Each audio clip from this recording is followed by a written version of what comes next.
started.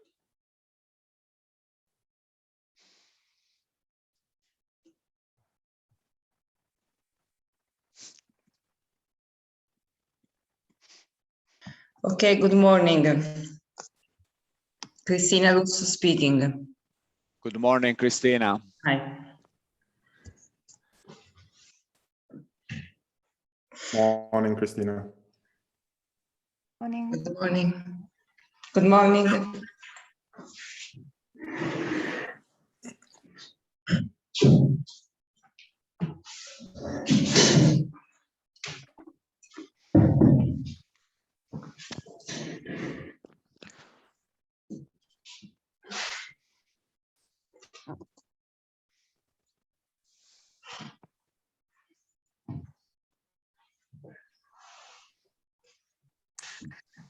Good morning, all. I think we're ready to start. Morning, Vinny. Good morning. Welcome to the Horizon Europe launch event webinar today. I'm Vinny Pillay, and I'm from the Department of Science and Innovation and the South African Senior Science and Technology Representative to the EU. We have a very exciting program today, basically focusing on the Africa initiative of Horizon Europe, which is being launched. But also, I think to just say this event is jointly hosted by both the South African Department of Science and Innovation as well as the European Commission. And you would have seen in the recent months the importance of international cooperation, specifically around COVID, but we know how important it is for researchers across the globe to work together, to pool resources, to pool expertise, to address our global challenges, as well as to achieve the United Nations Sustainable Development Goals. So it is within this context as well that this program, the international cooperation, working together with researchers fits in. South Africa also has, and the European Union also have a strategic partnership. And of course, this is all within the context of the African Union, European Union partnership that also exists. And basically, the objective of today's event is to give you some of the overview of the policy context, the kind of platforms that are available for cooperation. But the focus, of course, is talking about Horizon Europe, how we can, researchers both from Europe and from Africa and from South Africa specifically, can participate in this. And also, this platform is available for you to ask questions. So just some housekeeping rules. You will see a Q&A function at the bottom of your screen. This is where you can ask questions, and the panelists will be able to respond to these. As participants, you do not have access to the microphone and video at the moment, but that's okay. You can follow us also on Facebook as well as YouTube. So without spending too much time on this, I would like to hand over to the co-moderator of this event. Thanks. Thanks, Vinny. Good morning, everyone. My name is Piero Venturi, and I'm the EU Science Counselor to the African Union. I'm located in Addis Ababa, Ethiopia, and I'm very glad to be this morning with all of you. So we are going to open the session opening remarks where we will have the vision of our political masters about our research and innovation cooperation between South Africa and the European Union. So the program will include three distinguished speakers. We will have Director Maria Cristina Russo, Director for Research and Innovation, European Commission. Director Cristina will be followed by Mr. Raoul de Luthenberg, that is Chargé d'Affaires at the Delegation of the European Union to South Africa. And then we will have Mr. Dan de Toit, that is the Deputy Director General of the Department of Science and Innovation of South Africa. So I'm very glad to give the floor to Director Russo Please, Christina, you have the floor. Thank you very much. I'm very, very happy to be here with you today, although virtually. And thanks for your very kind words. Thanks to the co-chair, Winnie, also for your introductory words. And also, I would like to really warmly welcome all of you, all the participants to this important webinar. And my dear friends and colleagues with whom I will have the honor to do these addressing remarks. Of course, Dan Dutoit, who is the Deputy Director General, as you mentioned, in charge of research and innovation in South Africa, but especially Dan is the pillar with whom we are really working together to make EU-South Africa cooperation in research and innovation such a success story. And allow me also to thank Mr. Roel de Luxemburg from the EU delegation in Addis Ababa, a dear colleague and friend, whom I'm very glad to see here with us today. And I'm sure that he will underline the importance of research and innovation cooperation within the overall context of the EU-South Africa relations. So, dear participants, this seminar aims to be very, very operational. What we would like to do is to present the opportunities that exist under the EU Research and Innovation Programme, Horizon Europe, which has just been launched for enhancing the cooperation between the European Union and South African and African scientists and innovators on research and innovation. As Vinnie and Piero said, I would like to give the political context of those relations and also explain why they are so important for both of us. We have South Africa a long-standing cooperation in research and innovation. I will not go through all the details, but we have an agreement which a science and technology agreement, which was formalized in 1997, and it has been the basis for having an international cooperation in a moment where the Horizon Europe program, the research and innovation programs, were not still open to the participation of all scientists around the world. Now they are. This agreement is very important because it puts our cooperation with South Africa to a very important political level. The cooperation with South Africa is a key, not only in terms of bilateral cooperation, but also for the role that South Africa has had and continues to have within the African Union context. And in this respect, I would like to mention that last year, exactly 1 year ago, we had the ministerial meeting between the research and innovation ministers of the European Union and the African Union. It was the first ever ministerial meeting of research and innovation ministers between the two continents. It was a great success, and there it was also thanks to the then presidency of South Africa, of the African Union, that we were able to have this meeting so successfully.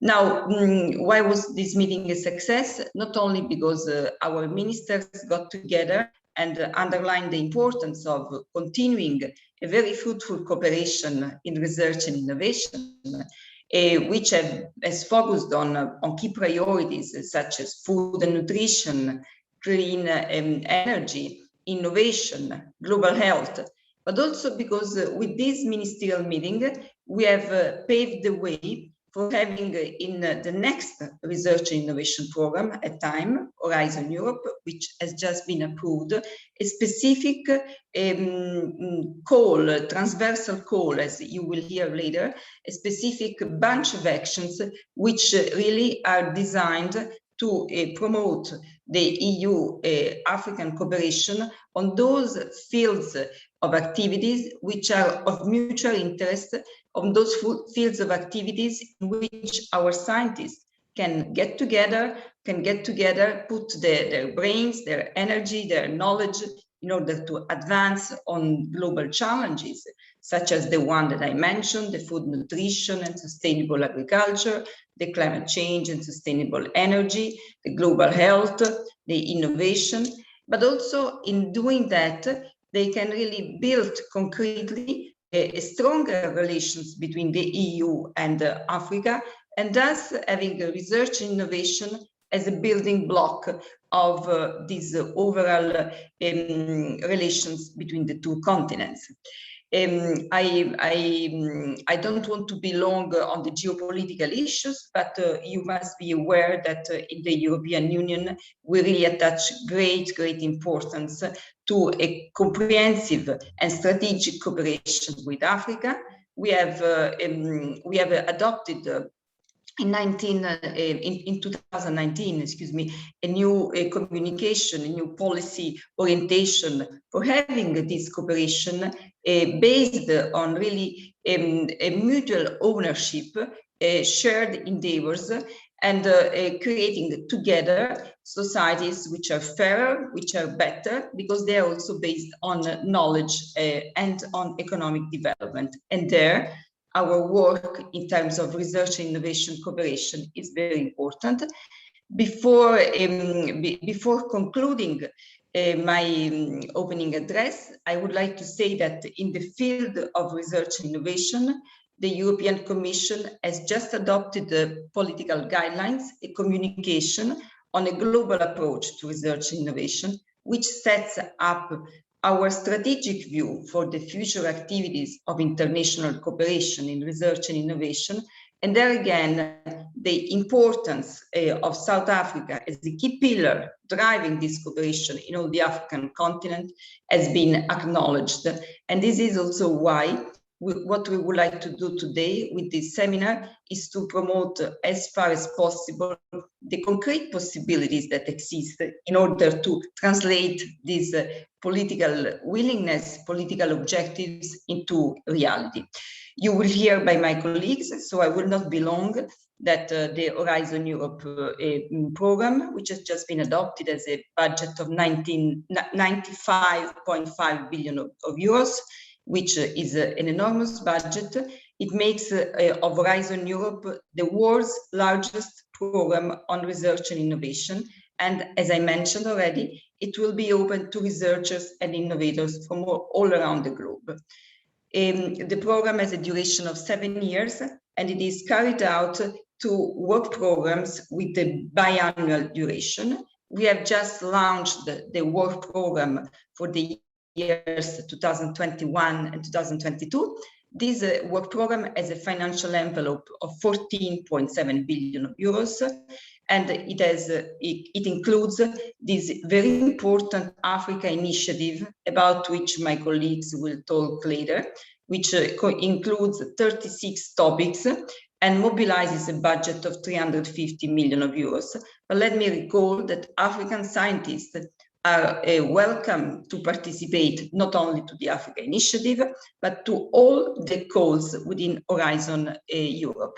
And let me also highlight that it's certainly important, the budget that is available, but what is really more important is the fact that we have the means to work together, to put our scientists together. And I really wish that with this seminar, you will have enough information, and you will really have the possibility to fully tap into the potential of these fantastic instruments that together we have put in place, including with our colleagues and friends from South Africa. With that, I would like to wish you a very, very fruitful discussion, and I would like to thank you for inviting me.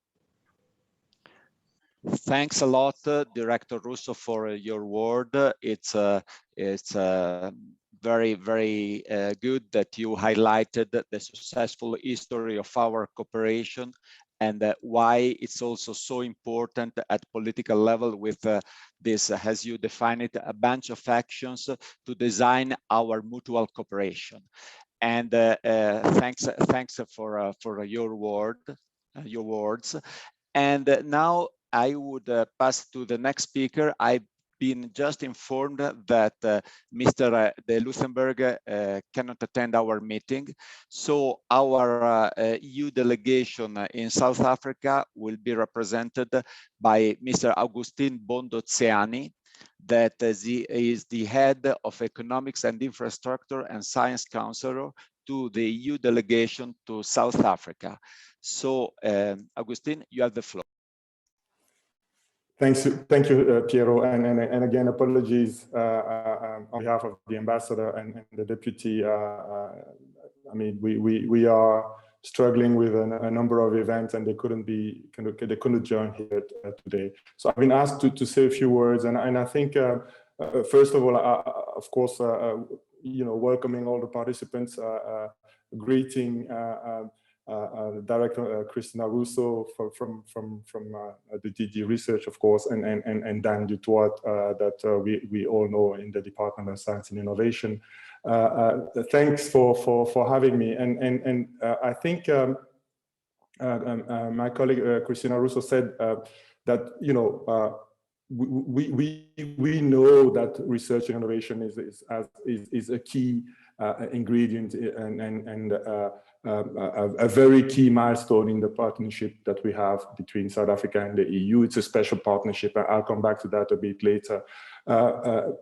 She has also pointed out the role that Horizon Europe can play in deepening this relationship, and we will hear more about that, of course, throughout the day and the event that we are having today.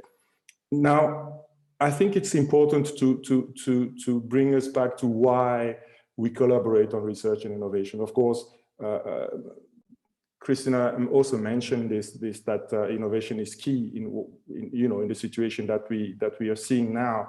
It's fundamental. It's a collective endeavor to respond to societal needs, to global challenges, and also, of course, we need research to actually respond to those challenges and those issues that we see every day. And research is there also to generate solutions for the everyday life of everyone. You know, as a delegation, we know that this is key and this is fundamental to our work, and of course to help us address some of the work that we do in fighting, you know, the combined health, climate emergency, the socio-economic crisis, etc. In South Africa, as I said, the role of research is important. And in South Africa, the EU is, and with its member states, we call ourselves Team Europe, we are very much involved in this relationship. And you can all know probably that in terms of bilateral cooperation in the country, 18 to 19 countries are actually having a specific bilateral agreement with South Africa. There is a lot of science and innovation exchanges, academic exchanges, peer-to-peer exchanges between university, research institutes, with South African institutions. And of course, it was mentioned before, the success of South Africa in the research and innovation from a program of the EU and in Horizon 2020. Of course, these all are interrelated. As the delegation, what we work towards is to really work in creating a knowledge society, a knowledge-based economy, a human and earth-centered future for South Africa. And then to achieve this, we need to really work on scaling up this cooperation. And we are working towards that as we speak. We're finalizing our program for the next 7 years, 2021 to 2027. And of course, we are aware of the importance of research and innovation as not only as a cross-cutting issue, but also as an entry point to our programming and activities and intervention. So, of course, very excited to be here for the launch of Horizon Europe and the wealth of opportunity that the Africa Initiative will bring to our work in South Africa. I thank you. Thanks, Augustine, for your words acknowledging the relevance of research and innovation in our global cooperation. As you mentioned, innovation is the key to face global challenges all together. And now we pass to the last speaker in our opening remarks. So, the Deputy Director General Dan Dutoit, you have the floor. Please, Dan. Thank you very much, Piero, and good morning to everyone, to all the members of the South African science and innovation community, but very specifically also to our friends in Europe. And let me start by extending again the warm greetings to our dear friend and partner, Christina Russo, who is not only the institutional champion for collaboration between Africa and Europe, but is an enthusiastic champion for many, many years to make sure that whatever is put into policy documents and strategies are put into practice. And if we have today a thriving Africa-Europe science and innovation partnership, it is in no small part due to your leadership, Christina. And as always, we are most grateful also that you took time to be with us today. And I would like to greet my good friend Augustin and all the members of the EU delegation in Pretoria, who continue to be excellent partners of us in the Department of Science and Innovation. Now, Piero, when you started, you said we're going to start with the political masters. Now, first of all, when my colleagues presented this program to me, I said they should keep this short because the audience don't want to listen to boring bureaucrats like me. I mean, they want to hear about the real details, the exciting details of the framework program. But I thought I'll correct you. I'm no one's political master. I'm a public servant, very proud to be that. And that's why my colleagues are here. I mean, we are here to work for and support the South African science community and to allow them to make the most of these exciting opportunities. I fully understood what you meant. It's a bit tongue in the cheek, but I wanted to make that point. So very briefly, just to say 3 reasons why this event is so important for the South African government and specifically for the department I represent, the Department of Science and Innovation. Firstly, because science and innovation continues to be a strategic policy priority for South Africa. It's at the heart of South Africans will know our economic reconstruction and recovery plan, how we're going to respond to the negative economic impact of COVID-19. So we as a government is more determined than ever to respond through science and innovation to our socioeconomic challenges. But it's not only economic, it's also environmental, responding to climate change. And Horizon Europe provides us with an opportunity to work with a strategic partner such as Europe in that regard. We have followed with great concern, for example, and our best wishes to our friends in Belgium in the light of the terrible flooding, etc., which we know is a result of climate change. But we've also noted with much admiration the very important policy pronouncements, the ambitious policy pronouncements the European Commission just made about a renewed effort to build a more green and a sustainable economy. But science also has a soft power, has a unique power to bring country and to bring people together, which is very much part of the South African ethos, part of our value systems of solidarity.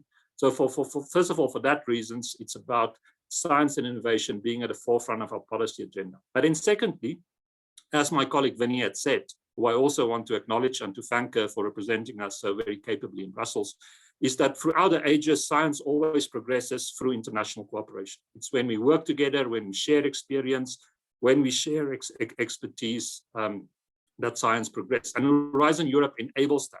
It also, very crucially for us, it allows us to equip our next generation of young researchers, young scientists through international training, through international mobility, with the skills to progress their careers. I'm delighted to see, for example, that the Marie Skłodowska-Curie program features prominently on today's agenda. And of course, let's also be very honest, be frank, in economic challenging times, and we are very grateful that South Africa continues to benefit from funding support from the European Commission for our participation in Horizon Europe. And that is for us as the South African government an excellent opportunity to co-invest and through our investments and through international partnerships seek to augment the overall investment in science and innovation in South Africa. And then the third reason is very much continues on what Augustin said. Europe is a strategic partner for South Africa. So this is an opportunity for us to further enhance this relationship. Europe is a major trading partner, a major investment partner, a major development cooperation partner, right at the outset of the COVID-19 pandemic. Later today, we'll hear from some of the projects, for example, for the European Developing Countries Clinical Trials Partnership. Europe has been a strategic partner for South Africa to respond to COVID-19. And then also very crucially, this is, when we speak about our strategic partnership with Europe, now in the world of diplomacy, these words can be very easily used. But in this case, it's real, because what you see here today is a joint event. It's two partners taking joint responsibility and joint ownership of this collaboration. And that is very important for us. So that just very briefly why this event is so important. But I just want to conclude with a fourth reason. And I'm going to very specifically speak to the South African participants. Now, it would be completely surreal, inappropriate for us to have this event without being cognizant and sensitive to the current situation in South Africa. And we all know this has been an extremely difficult week for our beautiful country.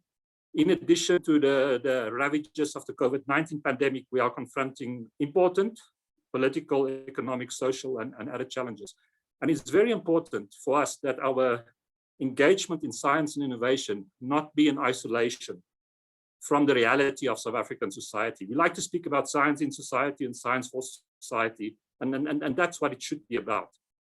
And this event today, for me and for us at the Department of Science and Innovation, really, really underpins, I think, three key values which are so important. And I should say that I saw in the chat, there are several colleagues from KwaZulu-Natal and other regions which are experiencing difficult times represented here today. And I would specifically like to greet them and extend to them our best wishes for their well-being. Because what is this event about? What's Horizon Europe about? It's all about collaboration. And you'll hear later today when the details of the programs are presented. You can't participate on your own. You need to work with others. And that value of cooperation is so important. But secondly, it's not an easy program as well. It's a competitive program. That should be said. But how do you respond to a difficult situation? You respond with determination. And having this event is very much symbolic of our determination to provide our community with all the resources and support services to be successful. Because we believe that collaboration in science is inspirational. I mean, one of the reasons our first democratic government under President Mandela decided that science and innovation should be a priority for South Africa was not only because of the role in growing our economy and enhancing societal development, because it's inspirational. It paints a picture of the country we want to be and the country where we're working to be. So I thought it was very important to leave you with this message, which I hope is a message of confidence. I would really again like to thank our partners in Europe for the collaboration. I want to assure you of our continued commitment to this relationship.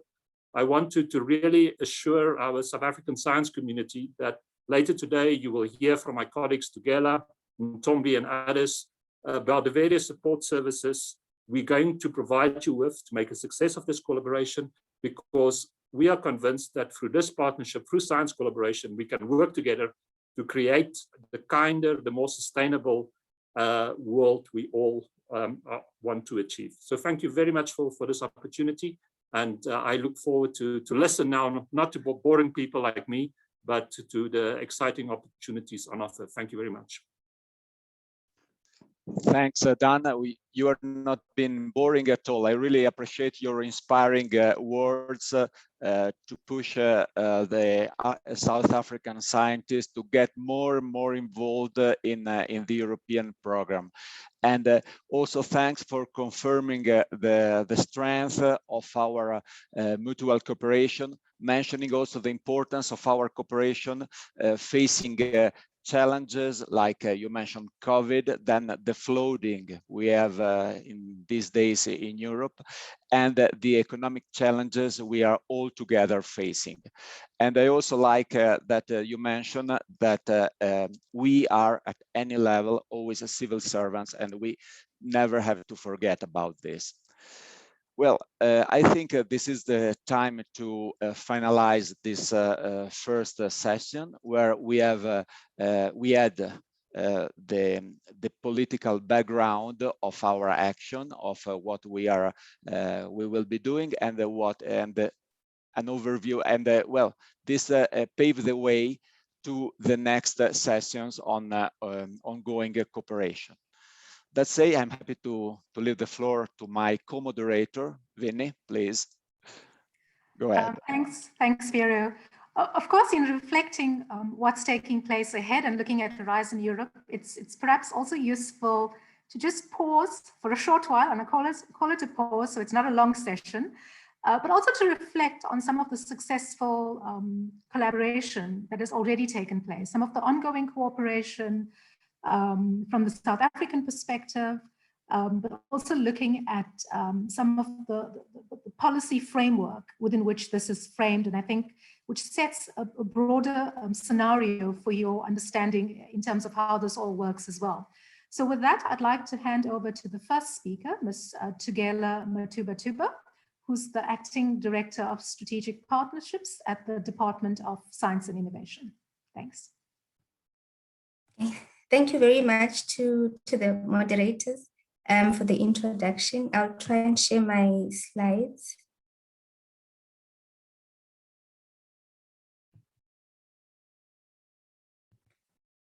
Please let me know if you can see them.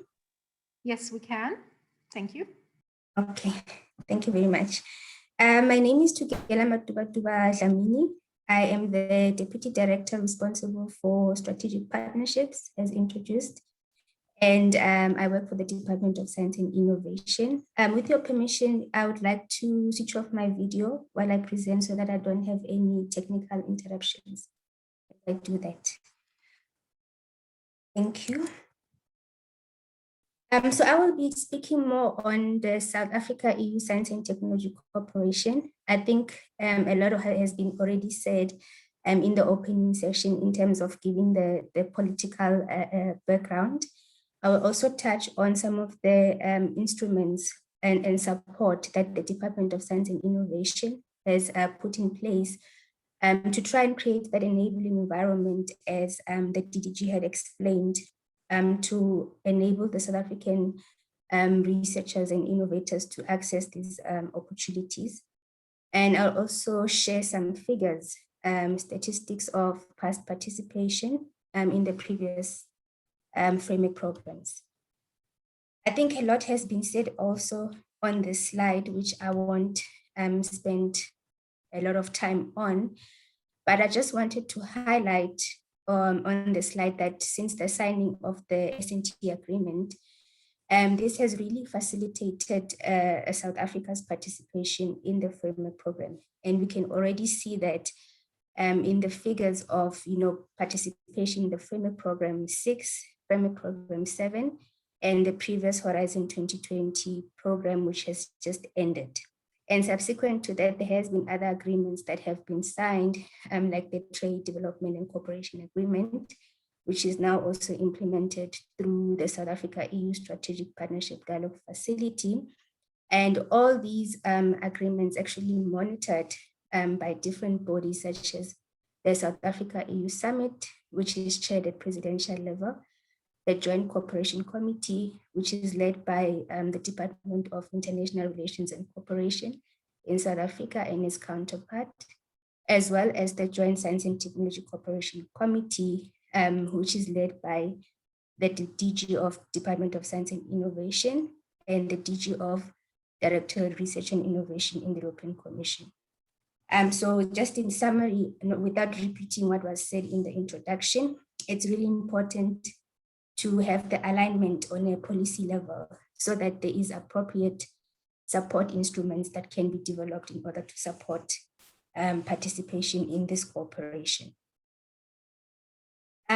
Reflecting on the science and technology cooperation within the South African EU context, the department has really seen a lot of success because on a bilateral level, there has been some cooperation between South Africa and the individual European states. And the department has also taken it upon itself to ensure that there is proper understanding of these EU programs, such as the framework program. And that has enabled us to create these support instruments, which my colleague and Ntombi Mchuba will actually elaborate more on in her presentation, what type of instruments we are talking about. And these include, the seed fundings and the co-investments that the department has put in place in the previous years. We've also seen in the cooperation that there's a lot of reciprocity in terms of participating because there's mutual interest and mutual benefit that comes out from the cooperation. We've also seen that there's been an increased awareness of these EU competitive funding programs, and there's a lot of networks that have been created. And as a result, that is a success that comes from these programs, the creation of these networks. And there's also a need for the strong science and technology policy dialogue between South Africa and the EU. And I had mentioned in my first slide, the different policy bodies that monitor this cooperation. Looking at past participation in the framework program, you'll also see that there has been quite a success also in the continent. If we look at South Africa, for example, the countries have received approximately 37 million euros from the European Commission for participating in Framework Program 7. And then we could also see the other countries that have also benefited. And it's our wish that every country in the continent manages to also access these opportunities in the future. If we look at Horizon 2020, which just ended, we'll see that there's about 56 million euros that's come to South Africa in terms of the contribution that comes from the European Commission, and also approximately 212 signed agreements in total, which is quite impressive when you also compare it to the Framework Program 7. We also see in this slide the different thematic areas that are prominent in the Framework Program. For example, if you look at South Africa, you'll see that there's some participation in the food thematic area, environment thematic area. There's also participation in the Msca actions, which I'm quite pleased that it will be also presented in more detail later in the program. Also quite important to see that there has been some co-investment also from the countries. As you can see, South Africa has also been putting some of its funding to support participation from South African innovators and researchers. And on this slide also, you can see over the years which thematic areas have received funding. And as you can see, the Marie Curie also coming up there, the food and nutrition also coming up there. So this shows us which thematic areas actually are prominent or tend to be the key cooperation areas between South African researchers as well as the other researchers in Europe and in the overall in the framework program. I think I will end there with my presentation. These are just some of the websites that you can visit if you want more information.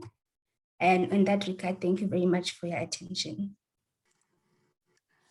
Thanks so much, Tugela. And I think the key points, as Tugela has mentioned, is that this is not a new collaboration. You've seen those messages that have come up from the opening and carries on here, but here you can actually see what the types of projects, the areas in which we are working together, the type of platforms that are available to support the South African researchers. So although Horizon Europe and Horizon 2020 is a European Union program, there's a lot of support that we, through the Department of Science and Innovation, also provides to South African participation. And I think that's important as well. We've had success, and we hope we will continue to have success in Horizon Europe. I would now like to hand over to our next speaker, Mr. Augustine Bondosiani. You've heard him speak before, but over to you, Augustine. Thanks a lot, Vinny. I hope you can hear me again. And sorry for being here twice, but I mean it's the situation of the moment. Apologies for that. Yes, you mentioned it. It's a long-standing cooperation for more than 25 years, and it's very important. We have all heard that before, but I think it's very unique, and it's important to come back.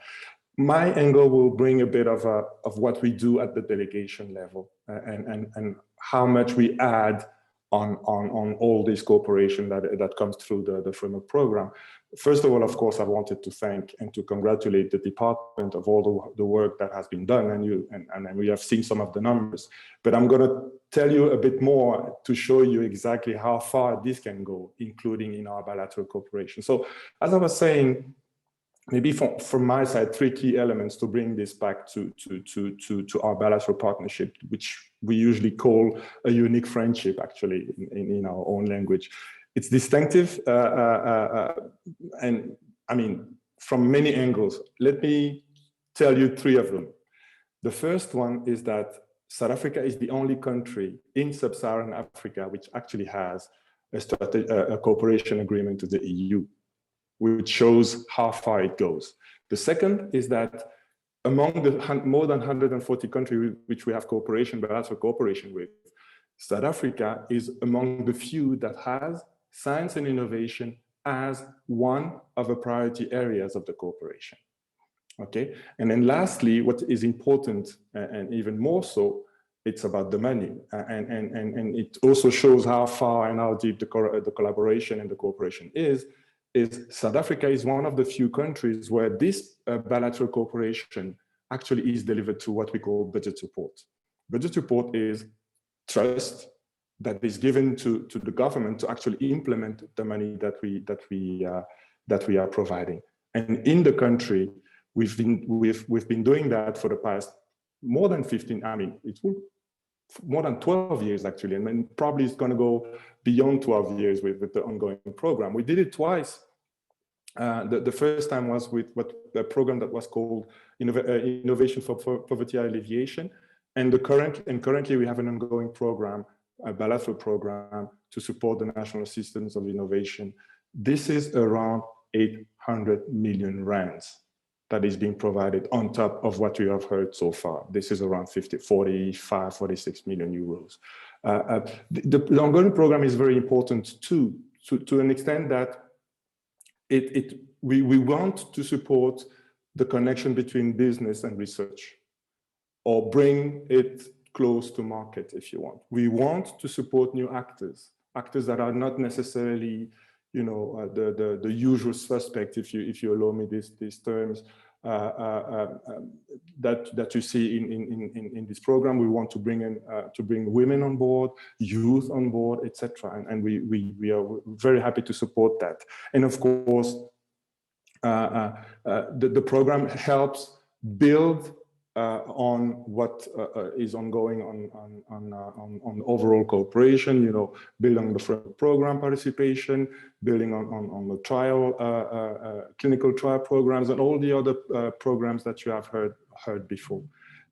The second element is that, and I really want to insist, is that the partnership is built on very strong dialogue. You have seen this morning. We know each other very well. We work together very strongly, and we have different forums where we usually meet. Tugela mentioned one before, the joint Science and Technology Cooperation Committee Council, which has meeting. But we also exchange knowledge and align position through a number of different frameworks. And if I give you some examples of very recent structured dialogue, we have had dialogues on 4IR, Fourth Industrial Revolution. We have had dialogues on circular economy, bioeconomy, on investing in disruptive technology, tech entrepreneurs, open data. I mean, I can cite a number of them, but in the interest of time, it's just to illustrate. And the last point, maybe that is a key to us, is that we want to have a transformative partnership. We want to build on the transformative potential of research and innovation. You've heard that before, but I really want to pass this message. This is very key, and this is what we are working for. We want to leverage on the different research and innovation initiatives, embed and leverage and push them with our bilateral program. And as I said earlier in my previous intervention, we are now working in the programming of our next cooperation and bilateral program. Of course, we will continue to have this research and innovation, being at the center stage of our work. We want it to continue to be distinctive, as I said, to be based on dialogue and exchanges, as I also said, to be transformative by integrating research as a cross-cutting dimension of our work. And that's what we are looking forward to do. And of course, maximizing the use and the potential of Horizon Europe and the work that it will generate. I'll stop here, and I thank you again for your patience with me today, and looking forward to the discussions. Thanks. Thanks, Augustine. No, we must thank you for being available.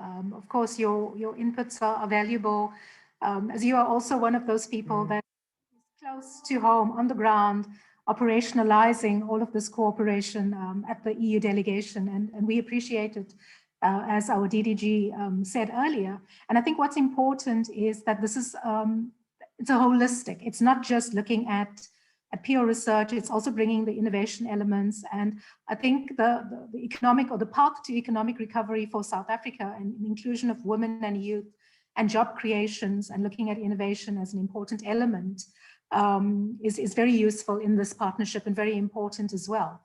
I see Ninka has joined us. So welcome, Ninka.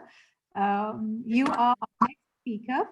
So I will hand over to Ms. Ninka Baseman, who's the head of unit at DG Research and Innovation, and responsible for international cooperation. Over to you, Ninka. Many thanks, Vinnie, and good morning to everyone. Very happy to be with you in this important seminar. Yes, so with South Africa, and the cooperation in research and innovation is very strong at the bilateral, multilateral, and regional level. And I think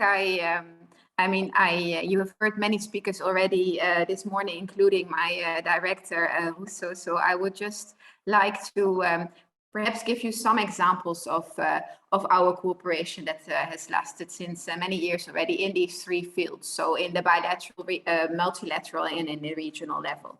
So first of all, at the bilateral level, we signed the S&T agreement in '97, which for us signifies one of the most successful and long-standing international cooperation agreements on research and innovation. Under the previous research and innovation program, Horizon 2020, the success rate of collaborative projects, which included researchers from South Africa, was very high, 23.7%, which is actually significantly higher than the program average of other non-EU countries. The average is about 17%. And South Africa, or South African researchers, is also the second most successful non-EU country in terms of funding provided to participants in Horizon 2020. And the next program, the new EU R&I program, Horizon Europe, does not foresee any changes to the status of participants, researchers, innovators from South Africa in terms of participating in the program. Participants from South Africa remain eligible for funding, and we therefore encourage all of you to continue this, what we see as a success story. Of course, I'm also happy to be speaking after Augustin, because I wanted to say that close synergies exist between the different EU programs, especially in the field of collaboration in research and innovation, to really make sure that the investment in research and innovation has an impact on socio-economic development and contributes to the competitiveness and the transformation of the South African economy. So, for example, the sector budget support program improves or supports improving the national system of innovation in South Africa. And hereby we're also building on the results of the collaborative research projects that we are jointly funding, including through the Horizon program. And secondly, at the multilateral level, South Africa, for example, hosts the African Department of the European and Developing Countries Clinical Trials Partnership, which is the world's largest RNI public partnership on infectious diseases. South Africa is also involved in the joint programming initiative on water challenges for a changing world. And Eureka, for example, the world's biggest public network for international cooperation in R&D and innovation, with 45 countries as partners in that. But we have other examples, of course, the famous square kilometer array that brings together many countries around the world, or the All Atlantic Ocean Research Alliance, and or again the group of observation. These are just a few to name. We are very much involved, South Africa, with the EU in several of these multilateral RNI platforms, cooperation initiatives. And thirdly, I would like to mention the regional level. The EU, European Union, African Union cooperation in research and innovation at the regional level is also very strong and has been running since 2010 through what we call the high-level policy dialogue on science, technology, and innovation. And South Africa has and is playing a decisive role in this dialogue. For example, last year we organized the first ever EU-AU RNI ministerial meeting during the chairmanship of South Africa of the African Union. And in this ministerial meeting, ministers on both sides really agreed on a set of joint priorities for future cooperation in research and innovation, which are four, and not surprising probably to anyone here today. But let me mention them if you haven't already heard these. It's public health, green transition, innovation and technology, and capacities for science. And the Horizon Europe program, and especially the Africa initiative that you will be learning everything about today, is really an immediate result of the decisions we took jointly at this ministerial meeting last year. So let me also finalize with some thoughts about for the future.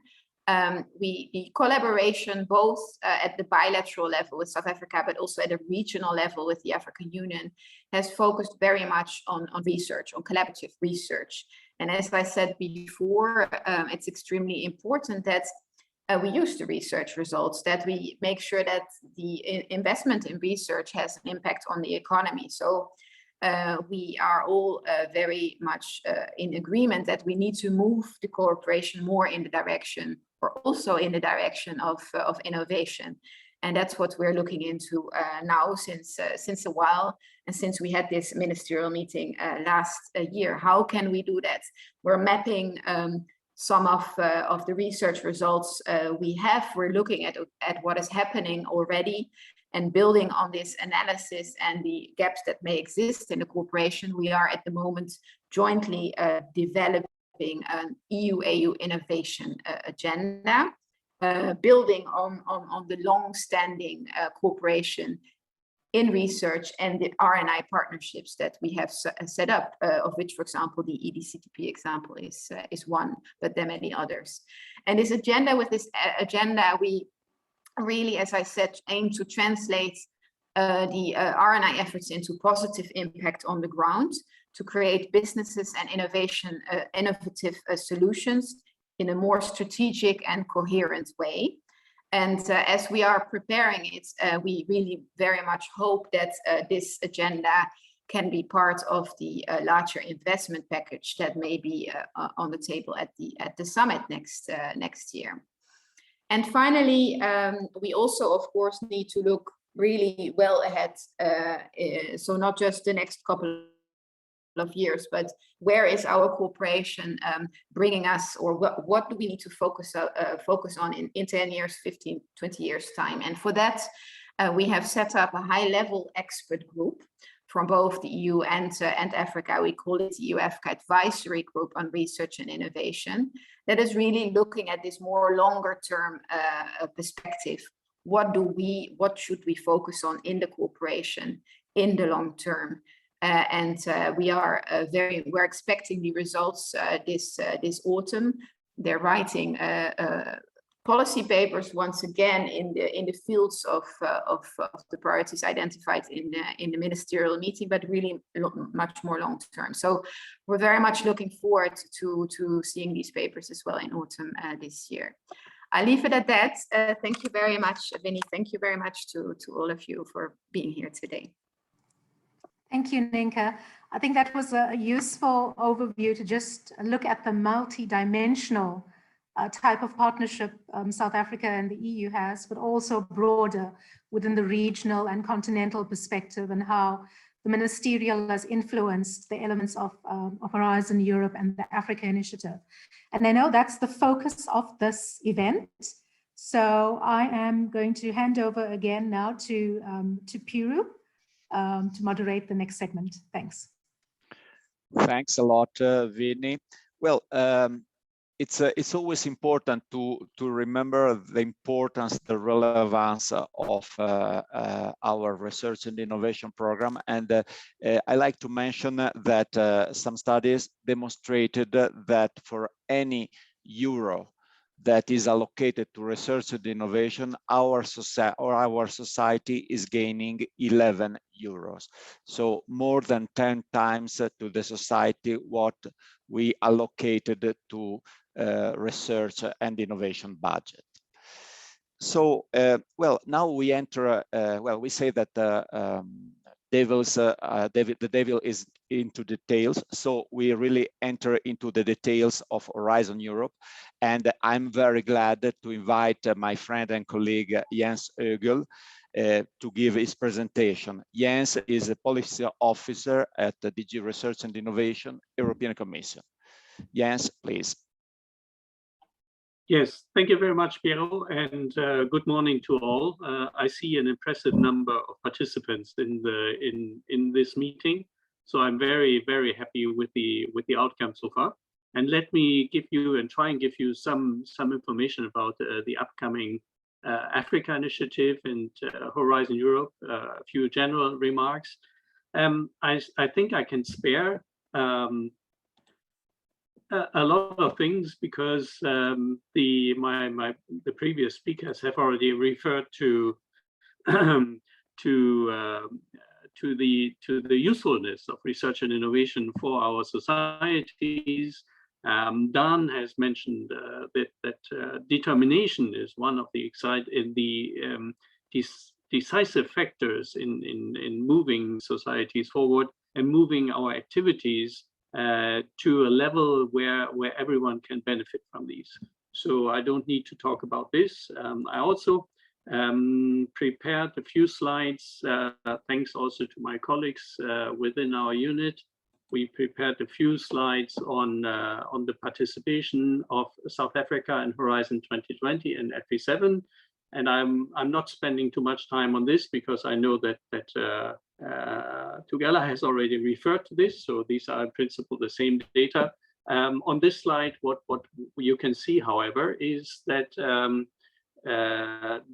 when you compare Horizon 2020 participation and FP7 or with FP7 participation of South African entities and individual researchers, you can see in the first two parts, the number of participations and the grants.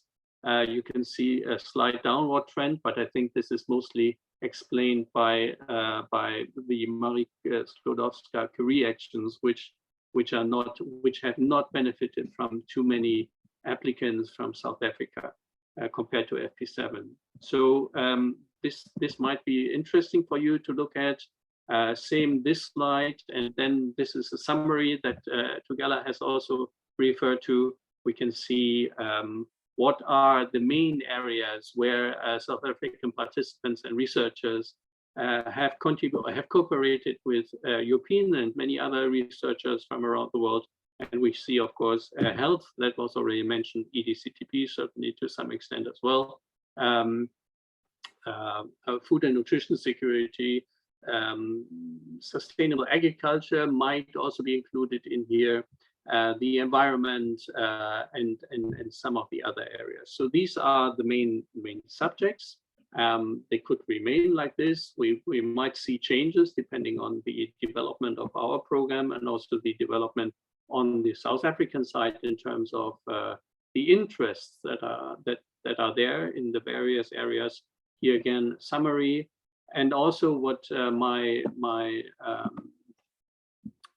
boss Nienke Boesman referred to, the more than average success rate of South African participants in Horizon 2020. We can see that on the left-hand graphic, where you can see the average participation of all countries is the violet line, and well, in many of these areas, South African participants are more than the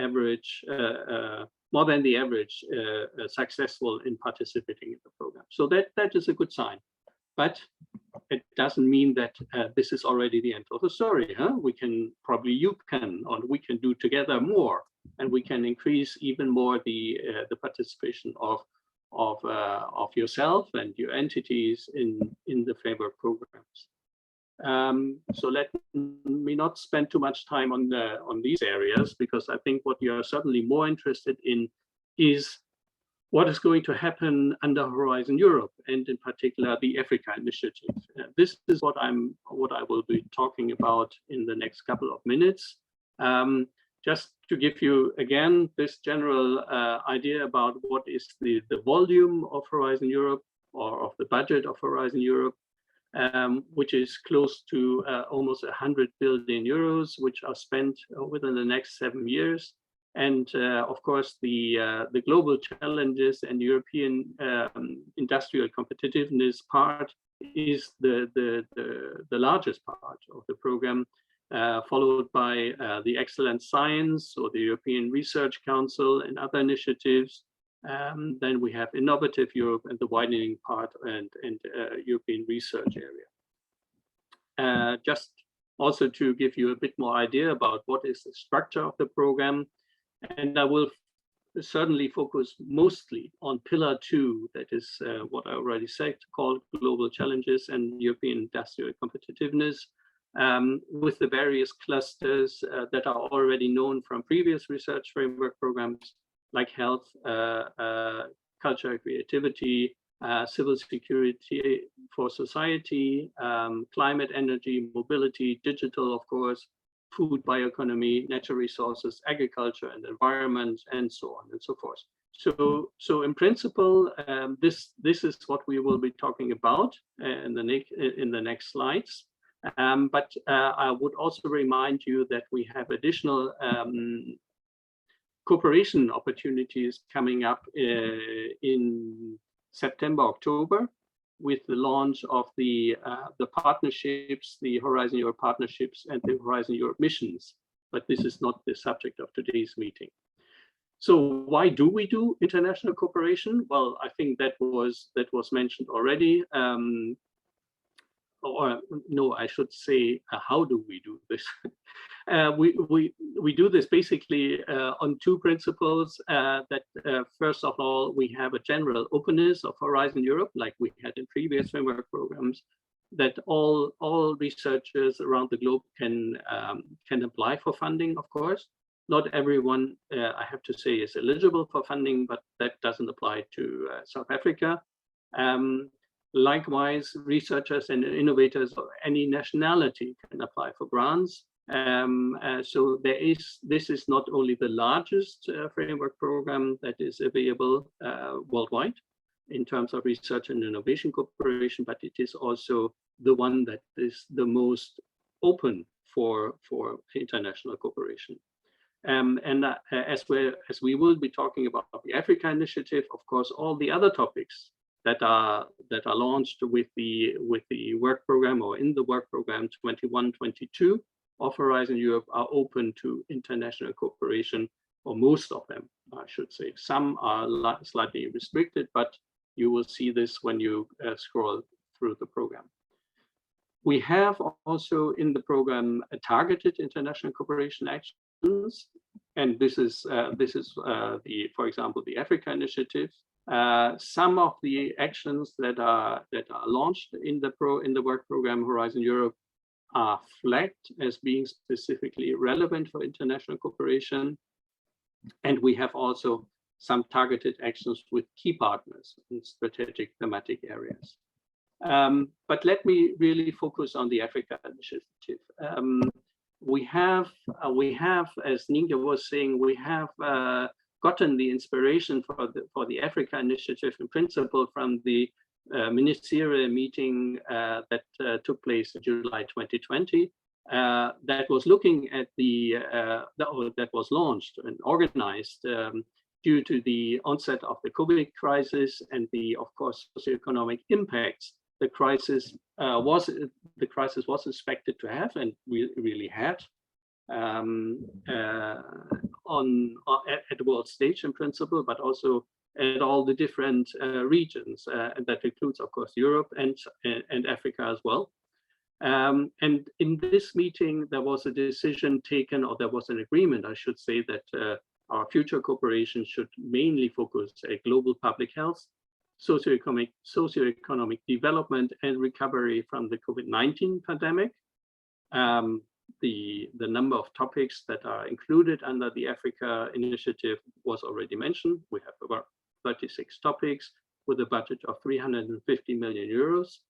And referring to the ministerial, we have topics in the area of public health, in the area of green transition, which includes food and nutrition security and sustainable agriculture, but also research on biodiversity in the environment, on transport, and some other issues. We have roughly, well, not roughly, but we have a number of topics in the area of innovation and technology, specifically looking at improving and increasing cooperation in those areas. And we have quite a number of topics under the fourth chapter, the capacities for science, which combines a number of areas. We'll talk about this. And in case you want to find the topics that I will talk about, you can use the link that will be sent, I think, by my colleagues through the chat during the meeting today to the EU funding and tenders portal, in case the link here on this slide is not going to work, or the slides will be distributed at a later stage. So we'll try to take care of this as well. Now, talking about public health. You'll see, and please don't be disappointed about that, there will be only one topic, or there is only one topic on public health, addressing the innovative approaches to enhance poverty-related diseases research in sub-Saharan Africa. It is quite a large topic in which we are expecting a number of projects to be financed. So there will not only be one project, but a number of projects for a maximum budget of 40 million euros that will be financed. And this topic is, of course, in addition to the upcoming EDCTP3 partnership that is currently under negotiation with our Council, European Council, and the Parliament. And we expect that these negotiations will be finalized by the end of the year, so that the first calls for proposals can be launched in early 22. And we are really very hopeful that this very successful cooperation will continue. Also to say that I think the EDCTP has already achieved quite a number of good results. Thinking about possible vaccine candidates for malaria, for tuberculosis, thinking about the allowing countries and training participants in carrying out clinical trials, which is a precondition for each country in principle to market and commercialize their own or other products coming from outside, in terms of approval procedures and so on. So I think the EDCTP is a very good example of a successful cooperation. And by the way, I forgot to say that the current EDCTP will be kind of promoted, if you like, to a public-private partnership, which means that in addition to the public entities and the member states on the European and the African side, there can also be other participants can join this initiative. I'm thinking about certain foundations, private entities that could join. And of course, they are expected, and we hope that we will succeed in creating additional financial contributions from those partners in the range of 400 million euros, bringing up the total for the EDCTP to 1.2 billion euros for the next couple of years. So that was the health area. We have the second area, green transition, and that is divided into a couple of areas, 6 in principle. And I spoke already about food security, sustainable agriculture. The first 2 areas, biodiversity, mobility or transport, if you like. Of course, climate change, which is important, and sustainable energy. There we will have topics that could be of interest for you. Starting with the kind of climate change and energy challenges that we are all facing. We have 4 topics in 21 and 22 that are going to be launched. I should not forget to say that there is already the large LEAP-RE project that was launched in early on this year, where we have more than 80 participants from Europe and South Africa, from Africa, that participate in this very large project, and they have also launched and will, I think, launch another set of calls for proposals in the area of renewable energies. So a LEAP-RE, if you're not aware of this project, you should probably try and Google that, or probably we can also add a link in the chat. We have, of course, some coordination and support actions in the program, talking about the water, energy, and food nexus and energy system modeling that are of importance, and that would again hopefully also contribute to working together at multilateral level. So this was the energy part. Now talking about mobility, we have 3 topics here. Probably the most important one for many African countries is not so much related to global challenges, but it's more regional challenge in terms of the road safety in low and medium income countries in Africa, that with this research project we would like to contribute to improving road safety, of course. And then we have the other 2 topics, the one on new generation of full electric urban and peri-urban bus rapid transit systems in order to address climate change and to provide climate-friendly mass transport solutions. And then, of course, stimulating road transport research and innovation dissemination and implementation in Europe and around the world. Again, that's a CSA, but those CSAs could certainly contribute to shaping also the future of cooperation in such areas. Coming to the food and nutrition security part, we have 6 topics. The first one is certainly also very important, the One Health approach, food, nutrition security, and sustainable agriculture, that is launched already this year. So the call is open.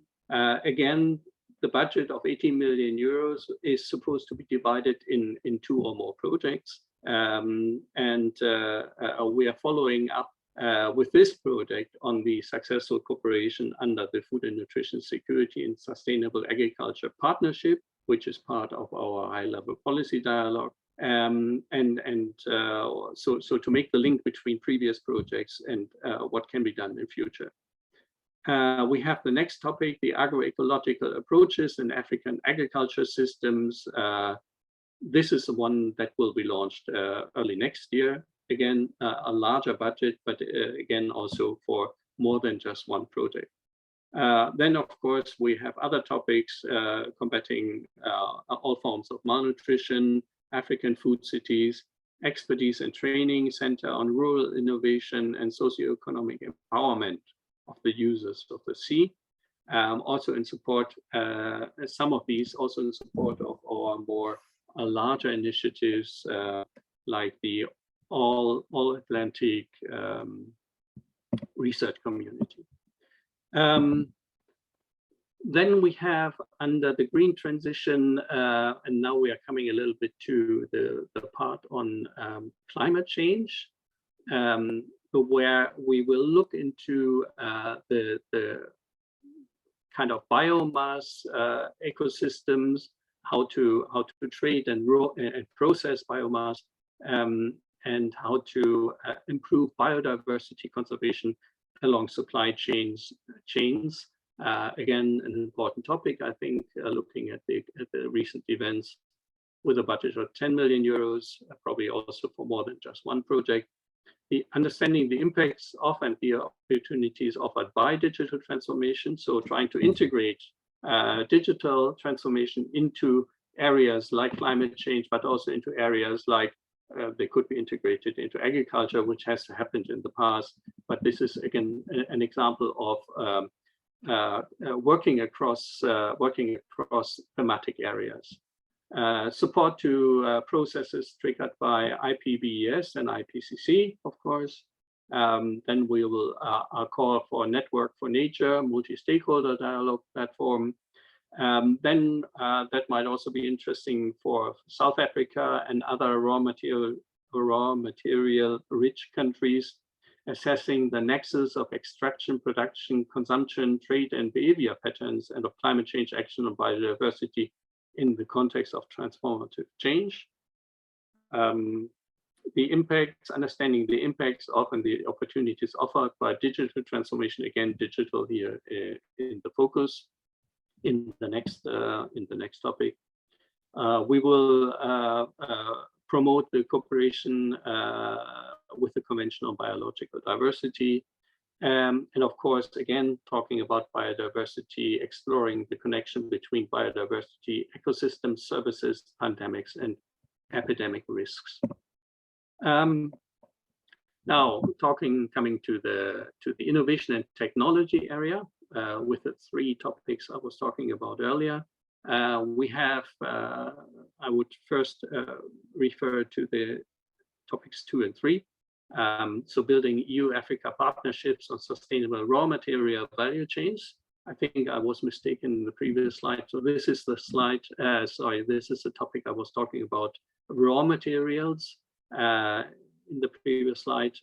This is where African partnerships and African participation is very much required, obviously, for a simple reason that Africa, as I said, is a raw material rich continent. And of course, we want to support the flowering of the growth of this area in a sustainable way, of course. Strengthen the bilateral cooperation on research infrastructures with Africa. So this is referring to climate change, but again, it's a multilateral cooperation that is targeted there. And then lastly, I think that is important also for the future. We want to launch a topic, or we have launched a topic on the InnoWhite that is called the InnoWhite Bridging Facility. That is a continuation of the coordination and support action under Horizon 2020, where this InnoWhite call for proposals was launched in 2019 and 2020. The budget at that time was a bit larger, and it was supposed to facilitate the internationalization of European Union small and medium-sized enterprises, to put it broadly.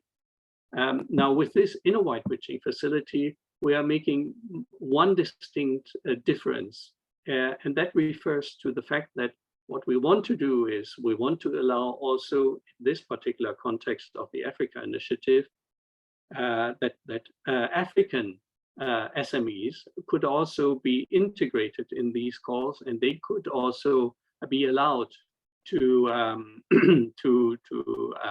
to use the opportunity to understand the markets in Europe, to try and transfer their knowledge and their innovative ideas to European markets with the help, of course, of a European partner. This is the principle of the Innovate instrument, that two small and medium-sized enterprises join in partnership to work together and to allow one of the partners to bring in the technology that could be used in the destination market, while also this cooperation and partnership could also then in the second step, based on the interests of the partners, of course, be reversed in the way that the second partner could then also use the partnership for transferring its know-how and innovation capacities to the other markets. So in this case, we are targeting European and African small and medium-sized enterprises, and we are very much looking forward to the outcome of this topic.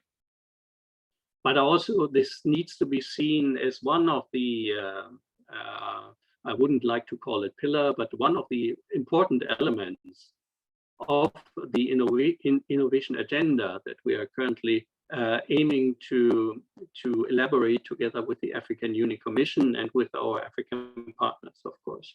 So that is a little bit the context for this Innovate Bridging Facility. It is a small budget, but it could have far-reaching consequences, and we're hoping for that, of course.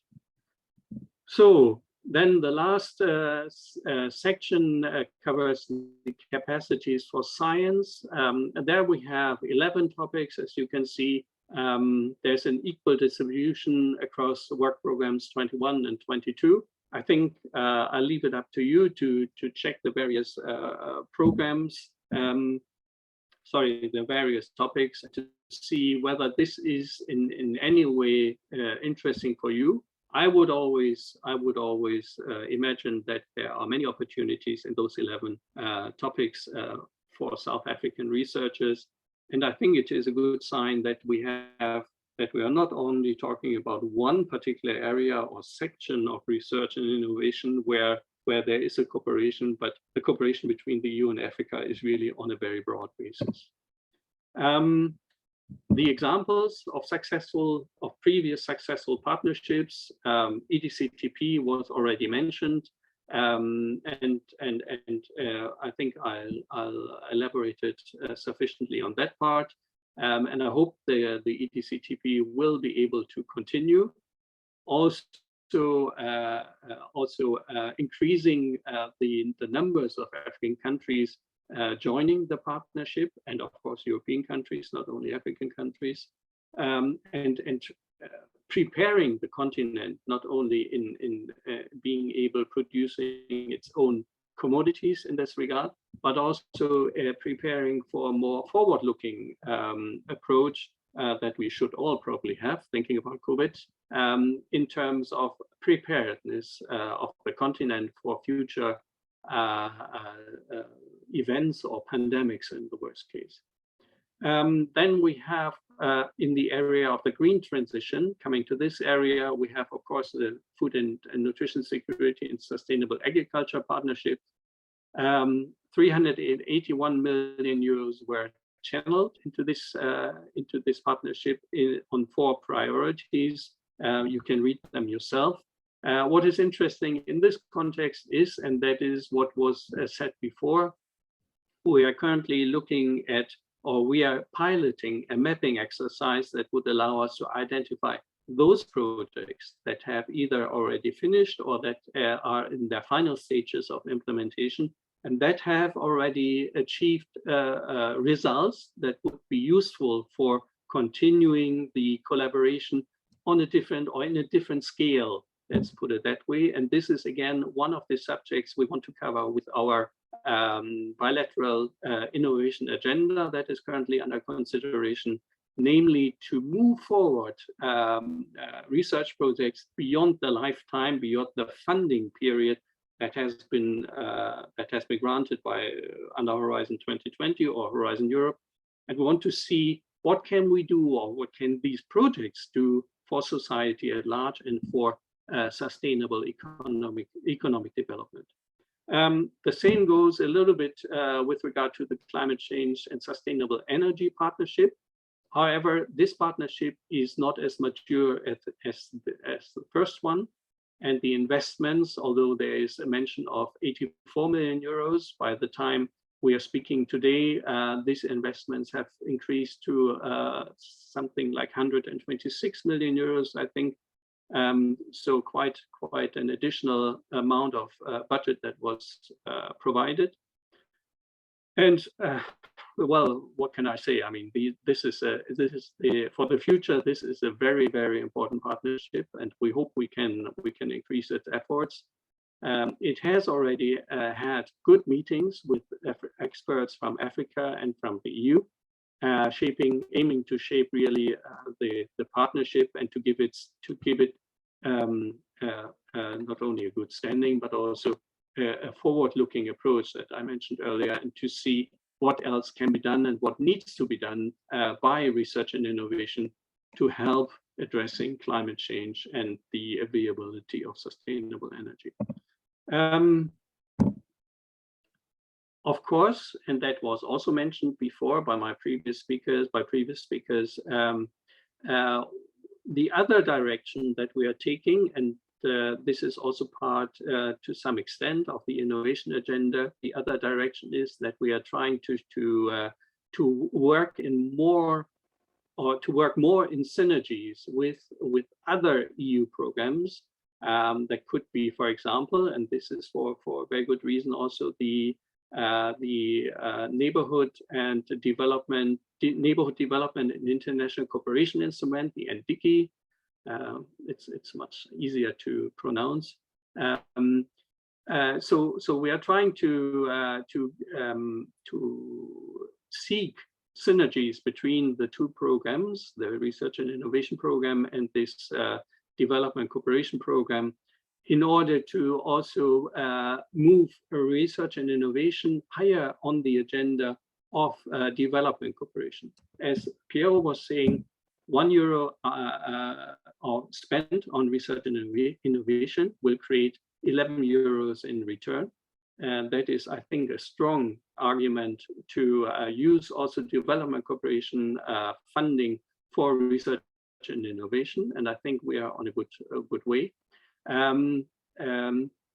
But that is something that will be developed in the future. First steps have been taken, so we are very optimistic we can close ranks. And we should not forget, apart from the €1 and €11 equation, that without research and innovation, Richard Branson wouldn't have managed to fly into the space.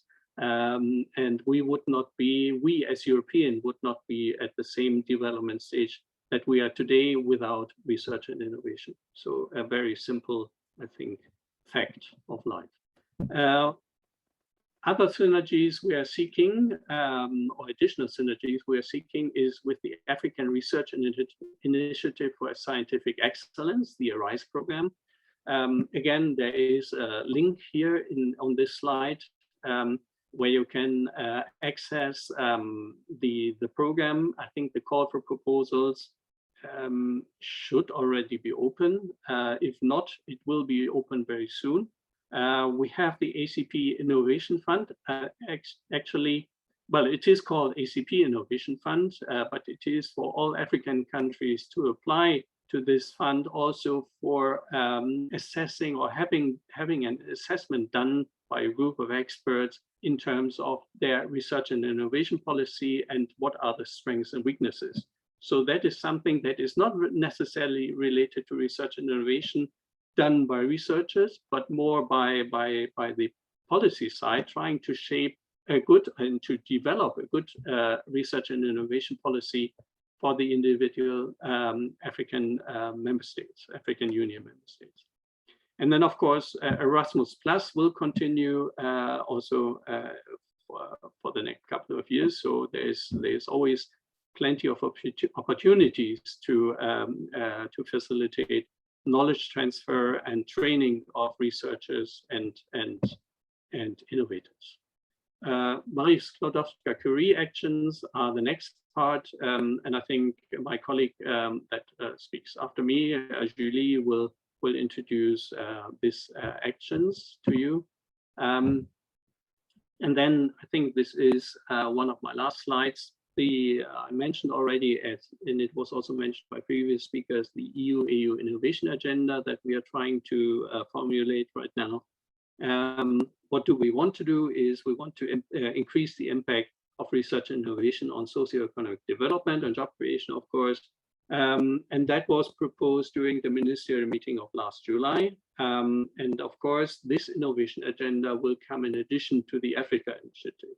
And it will probably, if all goes well, can also build on this Africa initiative in terms of what can be used from research and innovation results or from projects that have already achieved specific results to create positive impacts on the ground. So these are our plans for the future. I think we are moving forward and we are moving in a very good direction. We hopefully see during the next EU-AU summit in early next year, we see already a comprehensive innovation package that will include also the three main pillars as mentioned here on the slide. So if you want to find more information, you can use this slide and either use the links in the slide, or you can just type, copy paste the links to the to Google, and you can then certainly find the right websites that we're talking about here. The first link is to our new HLPD website, where you have plenty of information, also in terms of what programs are currently open for applicants to apply for research and innovation funding. We have the fact sheet is also available under this HLPD website. We have also, not to forget, the UFM website, so the Union for the Mediterranean, which is North Africa in particular. We have the Horizon Europe Funding and Tenders portal, and many other links. With this, and with the words of my Commissioner Gabriel, I want to close my contribution. Also not forgetting Professor Akbor, who attended the ministerial meeting last year and who was very constructive, and it's always very constructive actually when it comes to research and innovation promotion and trying to increase our achievements. So I thank you very much for this, and probably we'll talk later in the chat. Thank you.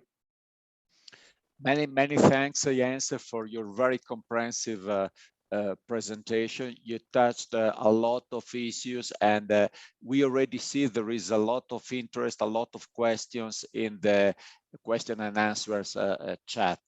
So just to remember to our attendees that after the presentation of Julie, the following one, we will have a question and answer sessions.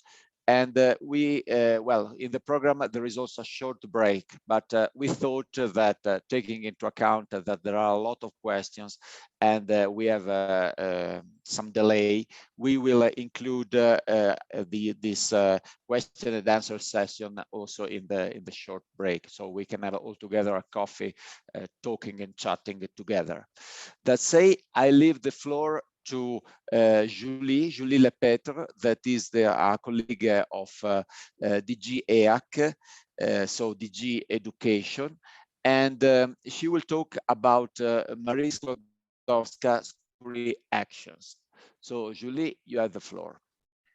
Thank you. Good morning to all.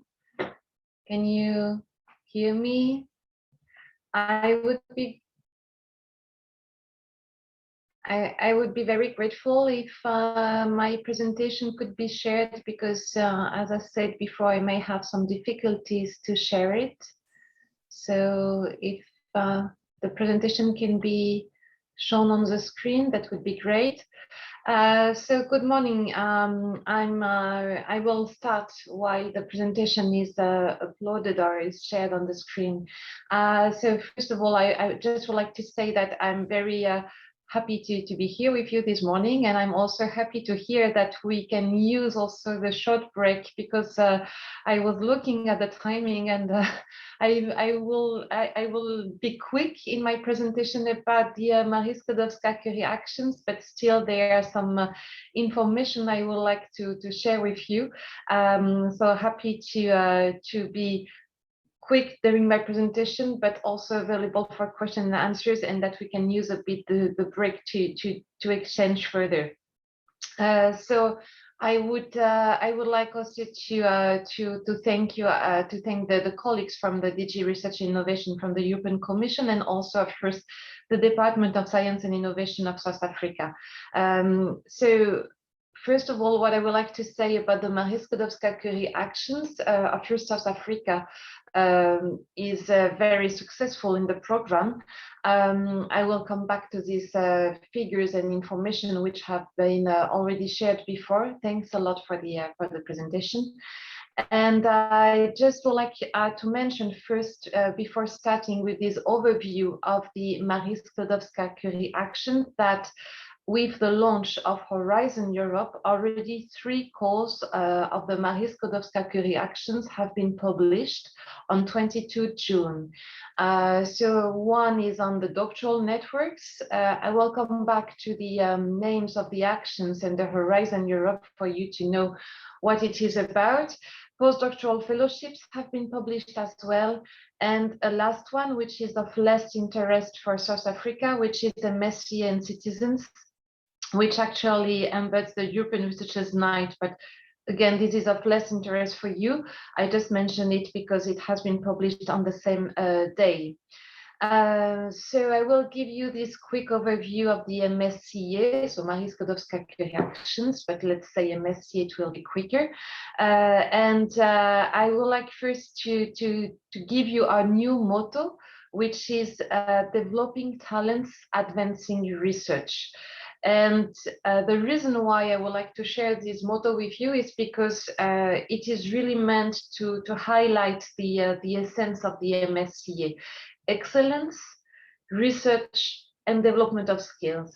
And I really would like to highlight these dimensions because notably research and innovation are really at the heart of the MSCA.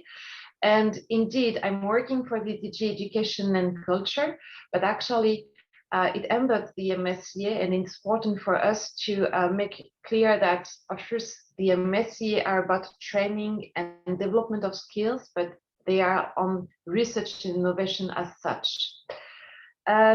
For those who know already the MSCA, you should know also that under Horizon Europe, actually the actions will continue playing a key role in training highly skilled, adaptable, and resilient researchers, which actually has been revealed crucial during the pandemic, and which actually will be also crucial for the post-COVID recovery. In the years to come, international, cross-sectoral, and interdisciplinary cooperation as the key dimensions of the program will be further enhanced.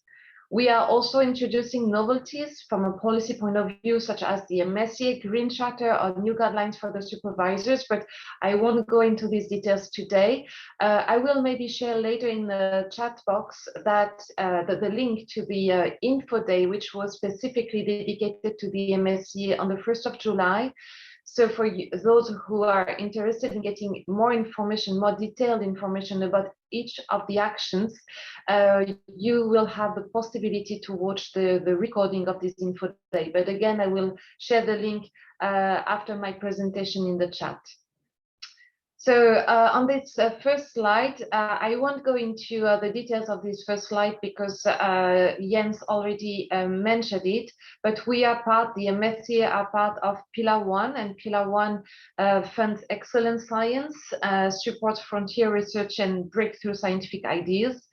And for those who know already the MSc and the Horizon 2020, I just would like to say that there is no revolution in the Horizon Europe, and that the actions, as you knew them before, will continue to be funded under new names.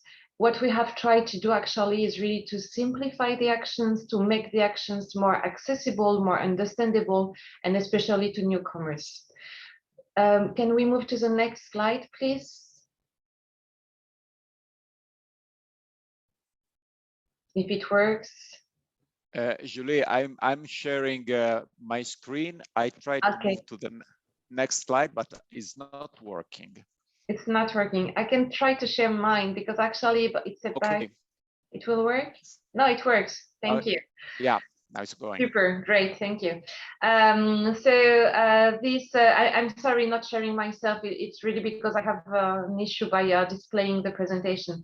About these key figures. So it's the key figures of the MSCA in the past 7 years. So as you can see, we have supported more than 65,000 researchers in Europe and beyond, including 25,000 doctoral candidates, as well as more experienced researchers. We have funded more than 1,000 excellent international doctoral programs. It's also important for us to stress that the MSCA are a program to the benefit of the researchers, but also of the institutions which are involved in the program. The program has also promoted strong links beyond academia with industry and SMEs.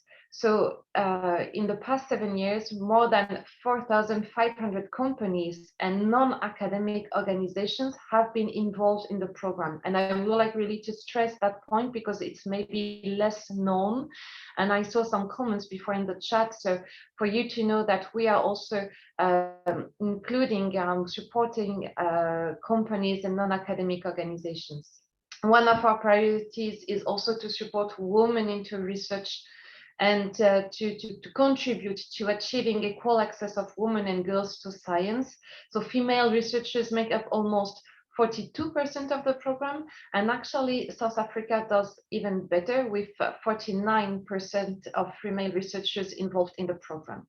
So if we can go to the next slide, please, Piero, if you manage to. Yes, thank you. So here are the figures for the Marie-Skłodowska actions in Africa.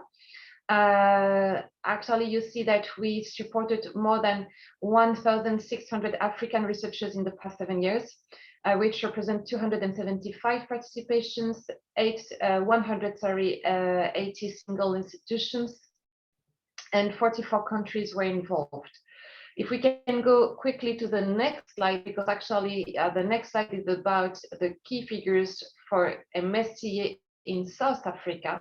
So here you see that we have the MSCA have supported 198 South African researchers for 79 participations through 66 projects and actually 34 single institutions, among which are almost 80% are academic organizations.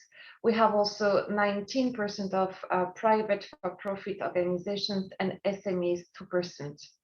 I have listed the top South African participating organizations, and I know I saw in the program that there will be also a testimony from Stellenbosch University, which is indeed pretty much involved in the program.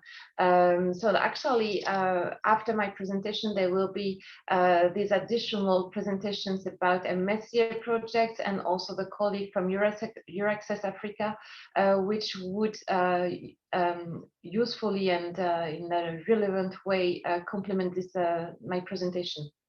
Next slide, please. Thank you. So under Horizon Europe, the MSCA will continue to be a reference program for doctoral and postdoctoral training, contributing to develop highly skilled researchers able to detect and tackle upcoming challenges, able to communicate scientific evidence to policymakers and the public, and to work across disciplines. We will continue to provide researchers with skills needed in the labor market in order to innovate, to convert knowledge and ideas into products and services for economic and social benefit of our societies, and to develop excellent doctoral programs, enhancing the global attractiveness and visibility of the institutions which are involved.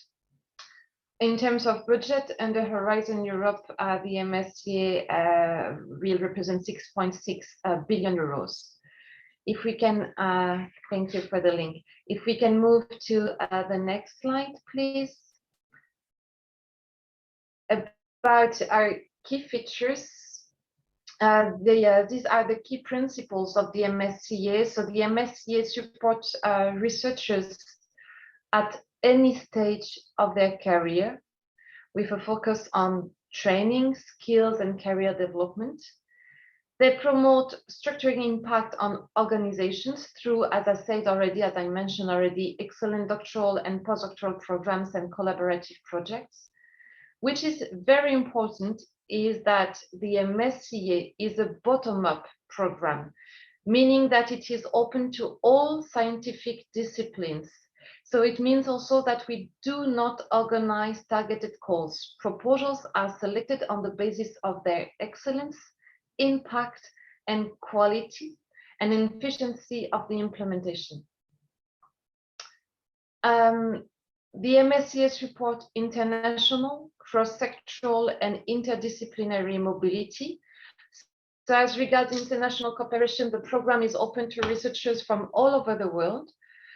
Today, about 40% of MSCA researchers are from outside the EU.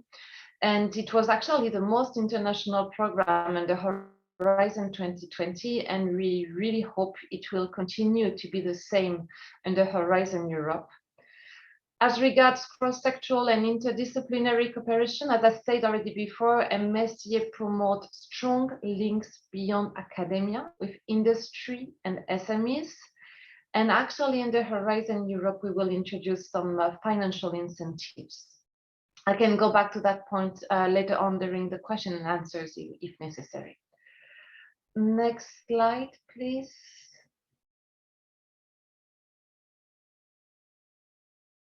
So I will go to the names of the actions. Thanks a lot.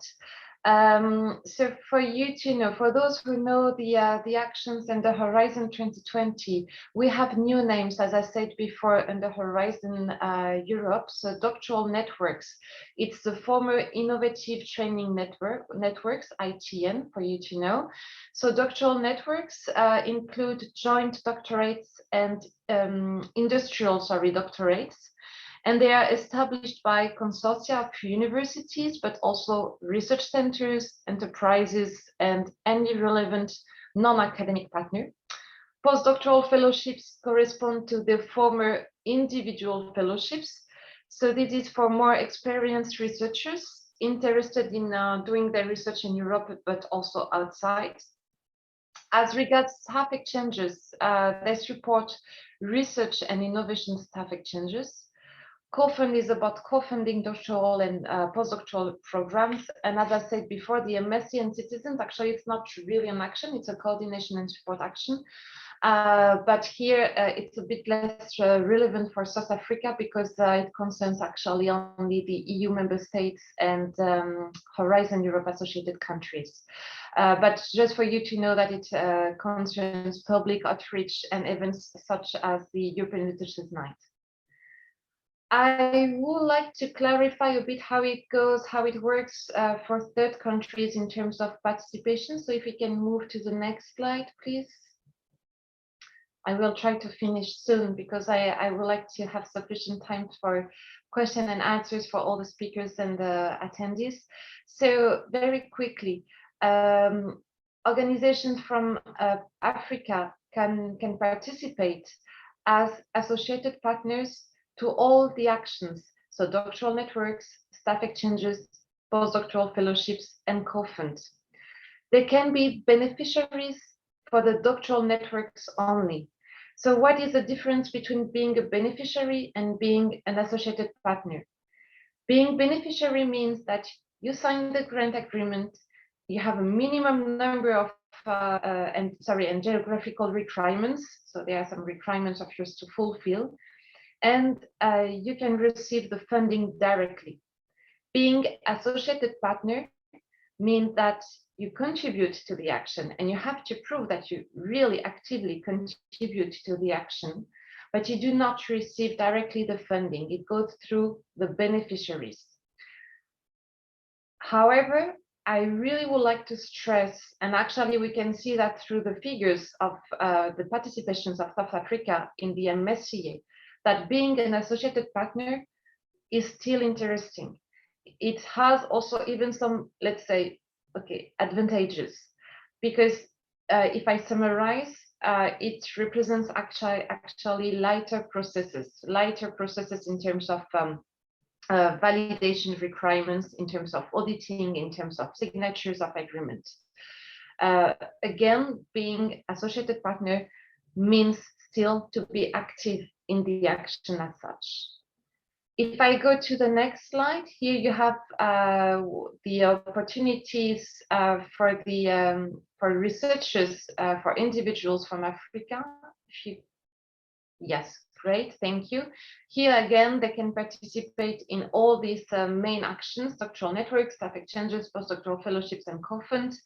For doctoral networks, individuals apply to the program of their choice through the EurAccess job portal. And here, as I said, you will have a presentation of EurAccess Africa from our colleague Dalibor. Staff exchanges, staff participate through the sending institutions. So it goes between the participating institutions. And it's about actually secondment of staff members. Postdoctoral fellowships, researchers have to find a host organization which will apply. And about co-fund, individuals apply through, again, the EurAccess job portal. If we can go to the next slide, you will have here the calls calendar. So as you can see, as I mentioned before, doctoral networks, postdoctoral fellowships, and Msca and citizens have already opened on 22 June. So they are ongoing. You will have 2 other calls in 2021, staff exchanges and co-fund. But for you to know that we have these calls open every year. So in 2022, you will have, again, opportunities to apply to doctoral networks, postdoctoral fellowships, staff exchanges, and co-funds. If you go to the next slide, I believe that this presentation can be shared with participants if you are interested in getting all this information and all the links. On the next slide, you have a slide on the key resources. I won't go into these details because I believe that you may have some further information from our colleague from EurAccess as well. But just for you to know that, of course, all the information are published on the funding and tenders portal. You have, of course, also information on our website, Msca Actions website. And here, actually, you have all the relevant links, and actually, you can also introduce some specific question into the research inquiry service. So I will stop here because I know that I was a bit long as well. And I thank you very much for your attention, and I will be, of course, happy to contribute to the question and answer session, which will take place now, I believe. Thanks a lot. Many thanks, Julie, for offering us an overview about the opportunities of the Marie Skłodowska-Curie actions. So we go straight to the question and answers that will have a main focus on Horizon Europe. So, so mainly for you, Julie, and Jens. So Jens, be ready. The first question is why we have a plan for 7 years in Horizon Europe while the technological cycle is 2 years? Yeah. You want to reply? Well, sorry, I didn't say that. Technically, we have 3 minutes, but I believe we can steal 5 more minutes to the next session. So we have 8 minutes to reply to all the questions. We try to be sharp. Yes. And fast. Yeah. Jens, go ahead. Okay, so I can hopefully reply in 30 seconds. The issue is really that Horizon Europe has a period of 7 years in which or during which the budget can be distributed and can be organized through work programs. So the budgets could be implemented through work programs, and these work programs, they are designed in 2 or 3 years periods. So it's a purely administrative issue, I think. Great, many thanks. I go to the next question of David.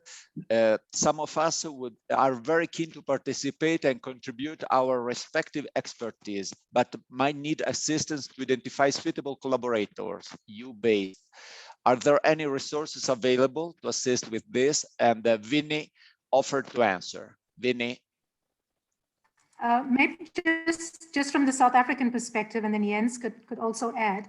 I think what's important is that later on in this event, my colleague Ntombi will present ESA-STEP. And ESA-STEP is an important platform for enhanced collaboration between South African researchers and European researchers. But also we have something called the National Contact Point platform, which we had done under Horizon 2020, which is useful in terms of just facilitating networks and engagement. And I also think, Jens, under Horizon 2020, there was specifically the national contact points where you could make contact with your counterparts, and perhaps for Horizon Europe, that might be the same. So I hand over to you. Thanks. Yes. Okay, thanks. Oh, sorry, Jens, go ahead. Go ahead. No, it's exactly the same. The national contact point networks that work across Europe and include also countries like South Africa, for example, they are really useful. So I would just recommend making use of them as much as possible. I hope the colleagues will will accept my apologies for making their life harder. But it's useful to use the NCP network in South Africa, for example, and it's also a possibility if you just as an alternative on the funding and tenders portal, you can find the link that we shared with you before. You can find underneath the Africa call. If you scroll down to the end of the page, you can find the partner search tool that you can also use, and I think that might also be relevant in this context. Thanks, Ian. Then there is the question of Alana about that I will keep for myself. It's concerning the role of advisory group guiding the selection process of projects. Well, the advisory group, well, our selection process of projects is fully transparent, and this is not connected to political views. The advisory group will help us to provide input to the next work program for the following years. That's its main role. Next question, I would pass to Jens. Can South African participate in Pillar 3? And if so, in which programs? That's a good question. I have tried to look into this quickly. I would need to check with my colleagues. But for example, one of the initiatives that are ongoing and will continue operating, at least that is what we know for now, is the Eureka network that is specifically designed for collaboration between SMEs and researchers and innovators. Maybe Vinny can also talk about this. And of course, the European Innovation Council. But again, here I would need to check what they have on offer for participants from non-EU excuse me, from non-EU countries.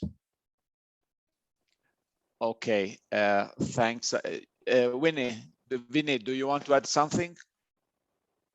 No, I think we'll wait for, we can post on the ESASEP website, Jens, once we have more information on pillar 3. I think that would be the best, because then it will be official information. Thanks. Thanks, Vinny. Then there is a very specific question of Bob concerning the topic on poverty-related infectious diseases, and there is Professor Keo that would like to answer. Well, we have really 30 seconds, Professor. You're very welcome. I don't know if, No. well, no, okay. Okay, well. I don't know about that. Okay, maybe I can just quickly say something that potential people who are interested in the topic should read the entire topic, the topic text, including the scope and the expected impacts, because under there you will find more information about what is requested in terms of collaboration opportunities and what are the areas that should be addressed. Of course, it is in the framework of infectious diseases, but you can, I think, use many ways of fighting infectious diseases, starting from diagnostics to medical treatments to vaccination and whatever. Thanks, Jens. Then we have a question of Liesel. I think this is going to Vinny. For SMEs in South Africa, can DSI support with top-up funding to bridge the gap between 70 and 100% funding? So we have a process where we work with our experts in the content area, like for example in Eureka, which is looking at innovation and supporting SMEs. There is a process, but it's a case-by-case basis. So it happens in discussion with the DSI and the technical experts in terms of how the funding model could work. My colleague Toto, who's also connected here, can provide you with further information and the details around the application processes, etc. But there is that possibility. Thanks. Thanks, Vinny. Now we move to Arise, and well, this is for Jens. You want to reply to this, or I can? I can try. I can try. Okay, well, just from my side, I just mentioned that they already opened the call. Ah, okay. For, yeah, please go ahead. Well, our programs are funded. Sorry, I have the screen that is keep on moving. Funded under, say, Arise, eligible to apply for further funding under these calls. And South African institutions will be able to apply as lead applicants. Well, Piero, maybe you can answer that better than I can, because I'm not so much aware of the conditions of who and who can apply, well, whether institutions or individual researchers. I think. Okay, well, in just few words, well, Arise program include 500 grants all over Africa, and well, if they are eligible to apply for further funding under these calls. Well, these are two different programs. Obviously, nobody, well, it's allowed to apply with similar projects to different programs. Obviously, this doesn't mean that you will be succeeding, but technically you could apply with different proposals, with different projects for different programs. This is well, this is for 100% allowed. Then we go to a question for Julie. What it means by looking for vacancies for Marie Sklodowska's reaction at sending institutions for the staff exchanges? Yes, so as regards the staff exchanges, just to make things a bit more clear, actually who applies, it's a consortium of at least 3 legal entities in 3 different countries. So what I meant by staff exchanges is about the staff sent by the sending institution. It's because the consortium is based on among these 3 legal entities, and then these entities are exchanging staff members involved in research and innovation activities. So it could be yes, staff in the administration, it could be researchers, so anyone who is involved in their R&I activities, but again, it's made by the institution as such. So I hope it's clarifies. And I see that there is another question about the MSc, which I can maybe address immediately because it was the next one, about doctoral candidates. You can apply to the MSc through the Euraccess job portal.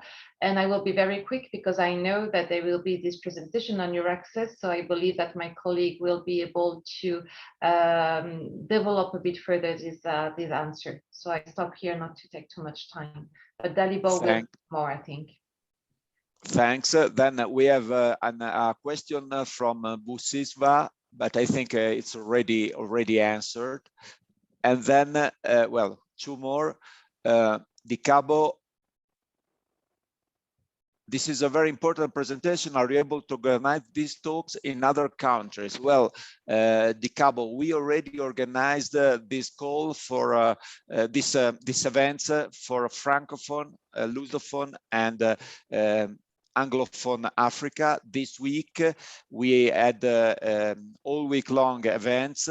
Well, they will be the presentations and also the streamed videos will be made public. So be in touch with us and we will be glad to provide you all the videos, all the information concerning these events.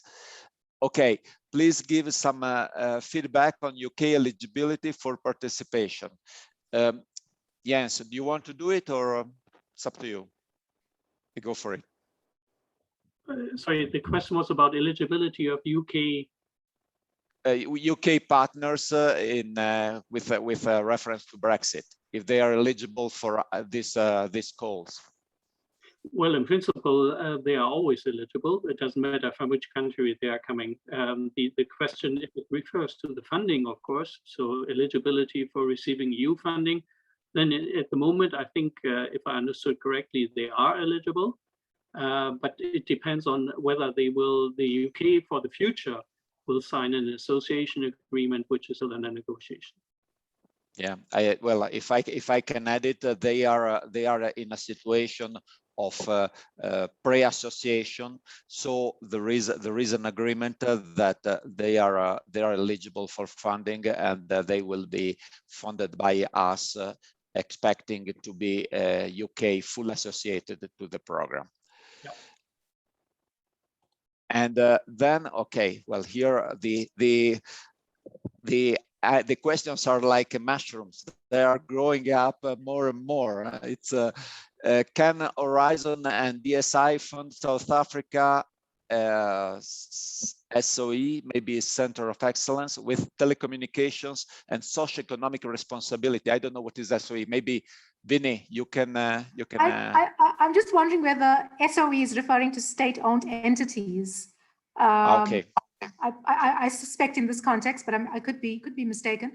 But I mean, from the perspective, like Jens has said, I mean, Horizon Europe is open to everyone in terms of whichever institution or area of work or entity they belong to. For example, the National Research Foundation, which is an entity, has participated in some of the Horizon 2020 calls. So, I mean, it just depends on the context. And of course, as I said before, there's a discussion to be had with the DSI, because the fact is you are already receiving public funds, you know, but I mean, that we can take to the next level. So I'll stop there, Piero. Thanks. Okay, thanks, Vinny. And well, just replying to the following question about the opportunity to produce IP with commercial potential in ESASTAP and Horizon Europe. Well, this is one, basically the main, one of the main reasons of our program, you know, to reach with our results, with our work, to reach the society with results that can be applicable, can be useful for our people. So also IP is a part of it. I think we finished with the questions. So Vinny, I give you the floor for chairing the next session. Perfect. Thanks, Piero. Thanks to our presenters of the last session. That was quite useful and important because it talks to Horizon Europe and the Africa Initiative. And as Jens said, as South African researchers, you are not excluded from other parts unless it specifically states. So, you know, it's not just the Africa Initiative, it's more than the Africa Initiative under Horizon Europe that you could look at and participate in with your European partners to form consortia.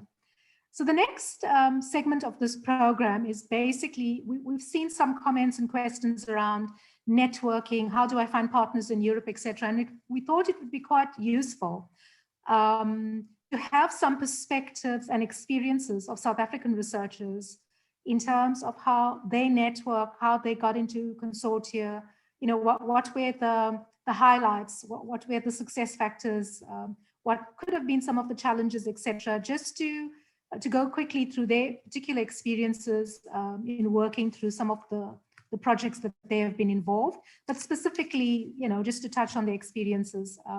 And we've got four presentations in the segment, but to start, it's Professor Peterson from the Stellenbosch University. Prof. Peterson, I'll hand over to you. Thank you. Hi, Vinny. Thank you for the introduction. I'm just going to share my screen.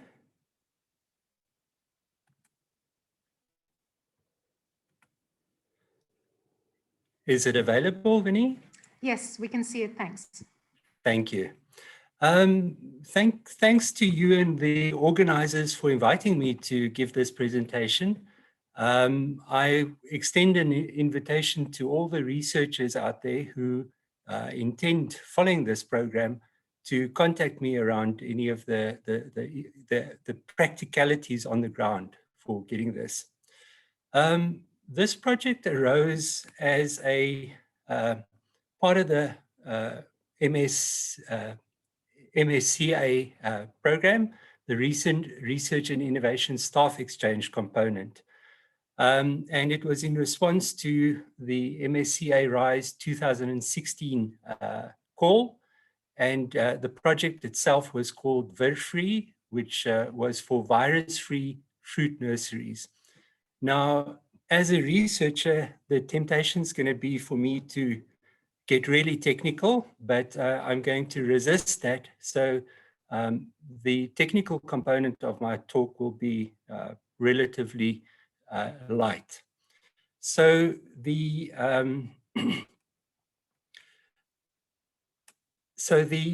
presentation is just split up into a few aspects. First, just a very light technical introduction, then the project objectives and the structure, how the collaboration came about, partners in their projects and the roles, and then students, plan deliverables, and the impact.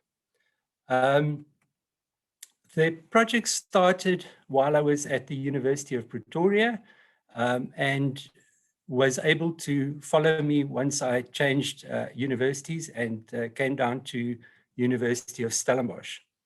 So it's really based on the fact that in agriculture with very valuable commodities, something known as vegetative propagation is often used. This is basically where you take a small part of a plant and you regenerate a whole new plant from that. And the new plant can be multiplied into thousands or millions of plants. And the reason for doing this is to preserve the genetic status of the original plant. So there's no sexual reproduction involved. There's no variability that gets introduced. This has massive advantages in agriculture, of course.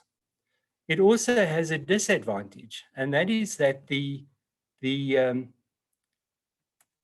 disease status of the crop is retained. So if a mother plant had a specific virus in it, that virus could potentially occur in all the progeny. So to avoid this, most countries introduce certification schemes where they would certify that an initial plant would be free of any harmful organisms, and then only from that would the plant be propagated. So for example, in the grapevine industry, in figure A, grapevines are grown in very hot conditions. The grapevines grow very, very quickly, so quickly that the couple of cells right at the top of the growing tip are virus-free. So by taking those few cells and regenerating a new plant, you can get a healthy plant which can be propagated. The challenge also is to ensure that these plants are now free. And this forms the basis of this project. So while the emphasis is on training of the students and postdocs in this staff exchange project, it's based on improving this situation for fruit trees and grapevines. So there were 3 objectives: to develop novel diagnostic techniques, to improve this means of eliminating viruses, and to identify and characterize any new pathogens on these plants. And it was divided into 4 work packages, which very closely approximate those objectives. I'm not going to go into the technical detail of that. The project was initiated and is the brainchild of 2 Greek researchers, Professor Vavaram Maligocha and Professor Kriton Kalantidis. They're at the Aristotle University of Technology in Thessaloniki and at Forth in Crete. And they were both involved in the fruit tree industry. They approached a number of collaborators. So first of all, people with expertise on virology, plant virology, in European countries that had expertise on viruses specifically of fruit trees. They also approached a university that has expertise in the propagation process. They, as industrial partners, they involved Beta and Phytotechniki as collaborators, and then also a couple of SMEs in Europe that actually provide detection technologies and kits for nurseries and other industries. So as third-party countries is where South Africa came in. I was at the University of Pretoria at that stage. Angola was also approached, as well as the Institute of Plant Protection in China. The Chinese third-party country would have brought their own funding, and through some complex situation were going to also take part in this project. However, both they and the Angolan partners withdrew eventually. The project since 2019 also was continued at Stellenbosch University. So the consortium really had expertise all the way along the technical line, all the way from the horticulture through to the marketing and economic side of things. But the main focus, the main deliverable was staff exchanges. And we had planned 82 such staff exchanges as part of this program. As you can imagine, the first 2 years of this project, this worked very well. But since COVID, we've had real problems in completing these. However, from the South African perspective, these are the exchanges that took place. We had 3 PhD candidates going to mainly the Aristotle University of Thessaloniki. I went on 2 occasions as well, and we had 2 Greek postdoctoral students visit us at Stellenbosch University. I'm not going to go into the technical details, but we achieved a fair amount. We managed to develop some diagnostic techniques, some techniques to actually do these tests in the field, and then also discovered some new viruses and developed further diagnostic techniques towards these viruses. There was also some training components that were conducted. There were 4 training programs in the course, and students, PhD students and postdocs attended some of these. Now, the impact of this program was enormous. I have found this a fantastic project. All 3 PhD students and all 3 postdocs were highly motivated by the fact that they could spend some time in a laboratory in Europe. They received further training through the periods that they were in Europe. Even a normal technique done in your own laboratory is done differently in another laboratory. And they learned enormously from even seeing how normal day-to-day things are done differently. They learned how other laboratories work, how they're constituted. They developed professional relationships and almost invariably made friendships as well during these exchanges. They learned new techniques and they really grew. These are young people who, in some instances, were going overseas for the first time, having to travel on their own, having to make decisions about where to stay, where to buy food, things like that. They grew enormously. They came back as confident young grown-ups. As an established researcher, also having made use of this program, I relished the time at being back in the laboratory for a couple of weeks. Once again, it really expanded the professional relationship and the friendship I had, and it has increased my network. I've learned some more techniques in the field of bioinformatics, and really, I am incredibly grateful to have taken part in this project. As you can imagine, though, it was severely constrained by not being able to travel in 2020 and this year. What makes the project really fantastic is that you can, there's a lot of flexibility in the time that people can spend on these exchanges, from 1 month through all the way up to 4 years. This is very handy as it allows great flexibility around personal situations.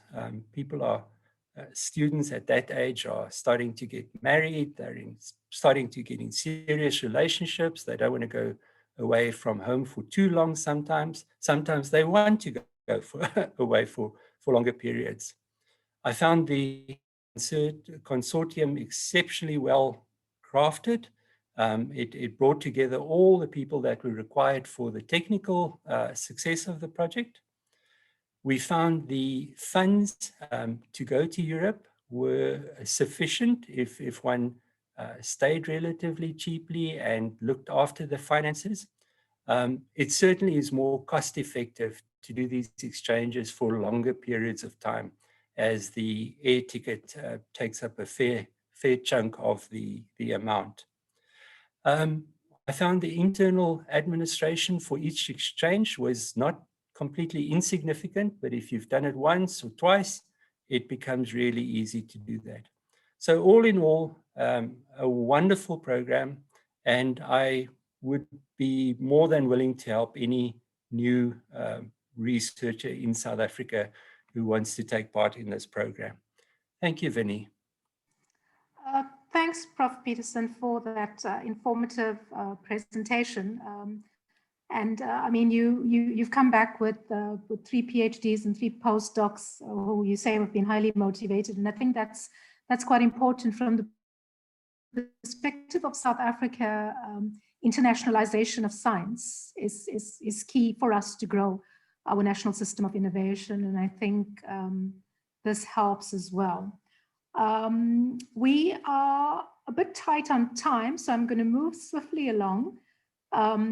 For the next project and experience, we have Professor Motoong and Professor Nke Chuang. So if I could ask both to please take the floor. Thank you. Thank you very much, Vinay. May I please request permission to share the slide, or can you share the slide from your side? Okay, I can share the slide.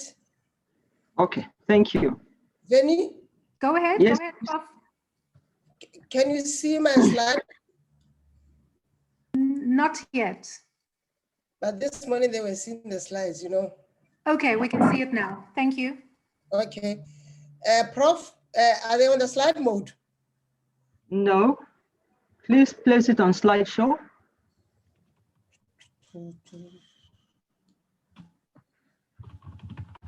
Okay, are they fine? Yes. Okay. Good morning, distinguished ladies and gentlemen. And thank you so much for the opportunity to be present, to be invited to this event and to present our side of our experience and our story with the DSI and the Horizon 2020. As you would see from our presentation, the title is SARS-CoV infection in HIV patients with and without antiretroviral therapy in sub-Saharan Africa. Because we are two of us who are sharing this slide, Akio from Durban University of Technology and myself from Walter Sisulu University will share our time and talk to the different slides that we would be presenting to you this morning. Next slide, please. Okay. You would remember in the early days of the COVID-19 pandemic, there were talks about HIV infected persons not being, having some immunity against SARS-CoV-2. And there were questions if antiretroviral therapy could be protective or could treat SARS-CoV-2 infection. However, these questions were quickly answered. Next slide, please. These questions were quickly answered when in January 2020, there was a case, the first reported case from Wuhan of someone who had a co-infection of SARS-CoV-2 and HIV infection. This was later followed by a number of other cases from all around the world. So it became clear that there might not necessarily be an advantage of being infected with COVID-19 or taking ARV treatments. Next slide, please. It was around this time that Professor Nandu Goswami, as we were chatting about COVID-19 and what we could do to contribute to the knowledge base on this virus, the infection, and how it would affect various systems in the human body, that he approached us and informed us about an ECDTP call, which was open at the time and required 2 European partners and at least one sub-Saharan partner. Just to give a bit more detail on Prof. Goswami, I met Prof. Goswami in 2014 at a physiological conference in Durban. And after my presentation, Prof. Goswami approached me and said, I think we can work together. We have this project which is coming up soon known as Indo-Africa Research Project, where they were looking at the cardiovascular impact of HIV and antiretroviral treatment in sub-Saharan Africa. So he invited me to the consortium and we started doing some research. And from that partnership, we were able to then apply for joint funding on a DSI funded project, South Africa, Austrian collaboration. And we were blessed to have the project funded. So we had the opportunity to have both staff and student exchange between Walter Sisulu University and the Medical University of Graz for data collection and for research experience. And that led to a lot of the training of students, that is a human capital, of human capacity building, We had honors and master's students who participated and graduated. We had medical students from the medical university who also did their research project on those themes that we were working on. So we built that relationship. So this is the same Prof. Nandu who approached us and said, can we now build another consortium around coronavirus infection, and we shall call it the Endo-COVID Consortium. Next slide, please. So Prof. Goswami contacted Kyo, to your right, from the Durban University of Technology, and contacted Simiat from the University of Lagos, and myself. There were many other contacts, but these are the contacts which survived the test of time. And so we started working on the project. Next slide, please. And then he also contacted two other partners, including himself, three. To my left, we have Permorton. Permorton was introduced to us earlier before this call came up, and we started collaborating and have put some publications together which have been published. And we have also attempted to apply for other calls so that we could have an EU-African collaborative project with the two universities in Norway, that is University of Oslo and Christiania University College in Norway as well, in collaboration with Prof. Nandu. So the 6 persons I've presented became the site principal investigators in this EDCTP call on coronavirus infection, in which we are looking at how this infection affects the cardiovascular system, and if there is any difference between how HIV and ARVs affects the system.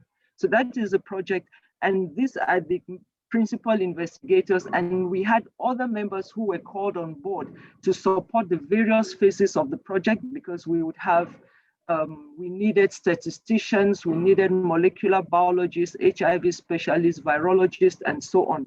So at this point, I would like to request Kyo to continue with the presentation. Thank you. Thank you so much, Prof. Just continue with the presentation. And one of the things that I always said, COVID will humble us. COVID has humbled us. Whoever thought that scientists, molecular biologists, clinicians can work together, especially in the African continent, because everyone used to work in solo. After that consortium, myself and Prof, we also, Benedicta, we also end up forming our own consortium, because you cannot do this without collaboration. There are the people, and I managed to also to have Professor Kaleni from University of UKZN, where our main focus for me, where we come in, is the expertise of medicinal plants, where we have to look at that. So the broad objectives of the project was to assess the prevalence of SARS-CoV-2 infections in the people living with HIV admitted in the outpatients clinic in 2 sub-Saharan countries, South Africa and Nigeria. Number 2, assess the impact of SARS-CoV-2 infection on vascular parameters and biomarkers. Reason for the biomarkers: currently, at the moment, when you have to go and test for COVID, we don't really have biomarkers. And these are the challenges that we have. Number 3, to assess the relationship between SARS-CoV-2 infection and the severity of cardiovascular disease in patients, and to assess the effect of ART on severity of SARS-CoV-2 infections in people living with HIV, and assess the effects of SARS-CoV-2 infection on vascular function and coagulation during the infection recovery. And because of when you form a team, each and everyone must have the role, what each one is going to do. I'm not going to go through what one is going to do, but just to show that when you do this kind of collaboration, it's not easy, because everyone must bring her or his own expertise into the project. It's not like people always write projects and after that they will start saying, do you want to be part and parcel of my project? So everyone was very clear on what the person is going to contribute. Hence I was saying, we had a clinician, we had the scientist, we had the molecular biologist, that we can all work together in terms of that. So in terms of the impact, what we need to achieve, contribute to the knowledge base of COVID-19 infection in the sub-Saharan population. Also, human capital. I mean, we know capacity building is extremely important in terms of the training of our postgraduate students. On the other hand, the intellectual cross-pollination, there will be a scientific exchange, joint supervision, postgraduate students, joint mentorship of emerging researchers, joint publication, and many more. And we're also going to be able to promote collaborative research culture, and that is going to increase the feasibility of the African universities on the international scientific landscape. And having said that, based on my experience as a researcher, as an entrepreneur, that is also going to have the possibility of commercializing this research. As it is right now, just to break a little bit, which there's nothing wrong, is very important. Current status of the study, the paper has already been published and accepted. I'm not going to go in details about that. It can show that there's already an ongoing work that we have already done. All equipment has been procured, training has already taken place, and data has already begun to be collected. And this wouldn't have happened without the support from Department of Science and Innovation for funding us, and EDTCP for reviewing and approving our research project, and Walter Sisulu University for research support, Durban University of Technology for research support. And I really want to mention the following from DSI. I must be able to mention the name, Toto, Tugela, and Nontombi. Thank you so much for supporting us. I know myself and Benedicta can behave like little girls, but you were always on our toes to make sure that we are on top of our game. We really want to thank you so much for the opportunity. Thank you so much, Evini, and I'm now going to hand over. Thanks. Thank you so much. I think that's Team South Africa at the DSI supporting the innovation landscape in our country. I like the point you made about finding the synergies in the project team, because I think that's important in terms of bringing the different expertise together. And also, I mean, different consortia evolve in different ways, and yours kind of had a mix of existing contacts through other bilateral initiatives and then new contacts. And I think networking and existing projects are also good ways to identify some potential partners on the African continent, but also in Europe itself. I must apologize. Prof. Nikki Wagner was supposed to have spoken. So Prof. Wagner from the University of Johannesburg will now take the floor. Thank you. Thank you. Good afternoon, everybody. Let me share my screen. Okay, I'm hoping that you're able to see my presentation. Yes, we can. Thanks. Okay, thank you. Thank you very much for the opportunity. So I participated in the third Euromin joint call on sustainable supply of raw materials in Europe. The project commenced in 2015 with the title of Coal Char as a Substituting Material of Natural Graphite in Green Energy Technologies, which we refer to as Charphite. The project was driven by the University of Porto, and they actually approached me as a collaborator on this project. And this presentation is put together by myself and our PhD student here in South Africa and many, many other collaborators. We've actually got a really good YouTube video, but in the interest of time, I'm not going to show it now, but anybody interested, this YouTube video was put together by Professor Valentine for presentation at EU launch earlier this year in the European Union. It shows a number of our collaborating partners. But just due to the interest of time, I'm not going to go into a lot of detail about the background to the project. The project commenced in April 2016 with a total budget of just over 903 million euros, but sorry, 903,000 euros. But that money was the European component, the South African component, and all the other collaborating partners. So the objective was to look at char residue, fly ash residue from combustion from power stations, and then to determine if we could extract the unburned carbon and consider utilization for graphite. And there were some very interesting results of that project, and some of the work is still going on, even though the project is finished. But there's more information on the YouTube slide. But in terms of the overall experience from my side, I was approached by Professor Valentin in April 2015. We had collaborated previously, but not on a major project such as this. Time is not always the essence, and things had to move very quickly with contacting the South African National Funder, which is the DSI, to inform them that we're going to participate in this project. Because we had to obtain, obviously, permission before even putting in the application. You have to obtain permission from all the collaborating partners that they would consider potentially funding the project should it be successful. So we also had to obtain acknowledgement from the institution, and we finally submitted the first round application in the May 2015, where we received an answer very quickly in the July about that we processed through the first round eligibility. And we had the successful outcome was announced in October. Once the outcome is announced, then you've still got to get all your partners signed on, and this takes a long time. So whilst it was announced in October, the project itself only commenced in April 2016, with the contracts from the 9 partners on 3 continents, 2 of us on non-European, myself and a colleague from Buenos Aires. So the project ran for 3 years, one thing that we need to make sure people are aware is that the funding that the European partner might apply for does not necessarily apply to the funding that you will use in South Africa. So under Euromin, there was a requirement that the DSI would be funding the South African component, and at a ratio of 90% to 10%, where I had to find the additional 10% of the funding.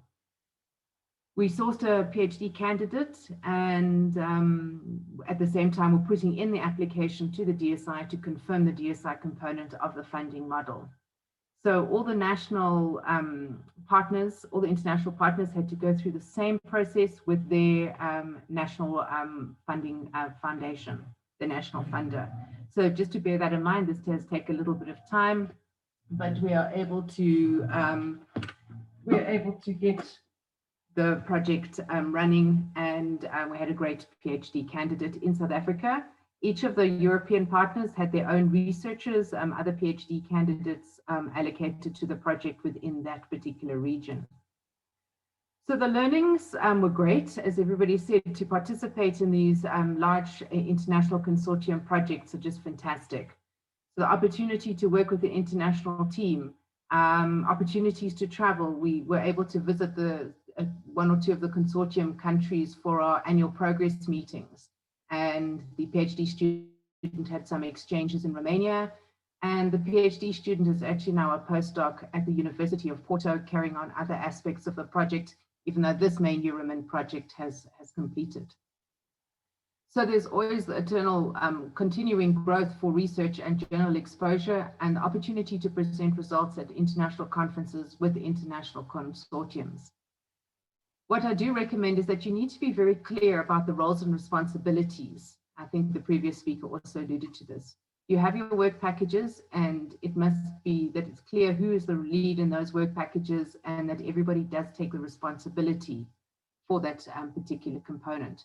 So you need to be aware of your collaborators' strengths and weaknesses, and to further develop the collaborator opportunities.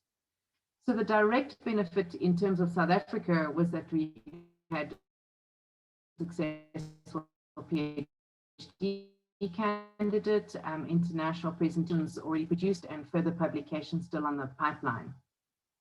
And this interaction has led to ongoing outputs and ongoing collaboration with regards to other projects. We've actually got another Euromin application in currently with some other consortium partners. So yes, it's a great learning opportunity. It enables a lot of collaboration and sharing of thoughts, ideas, people, and just generally getting to know people in other countries and how things work.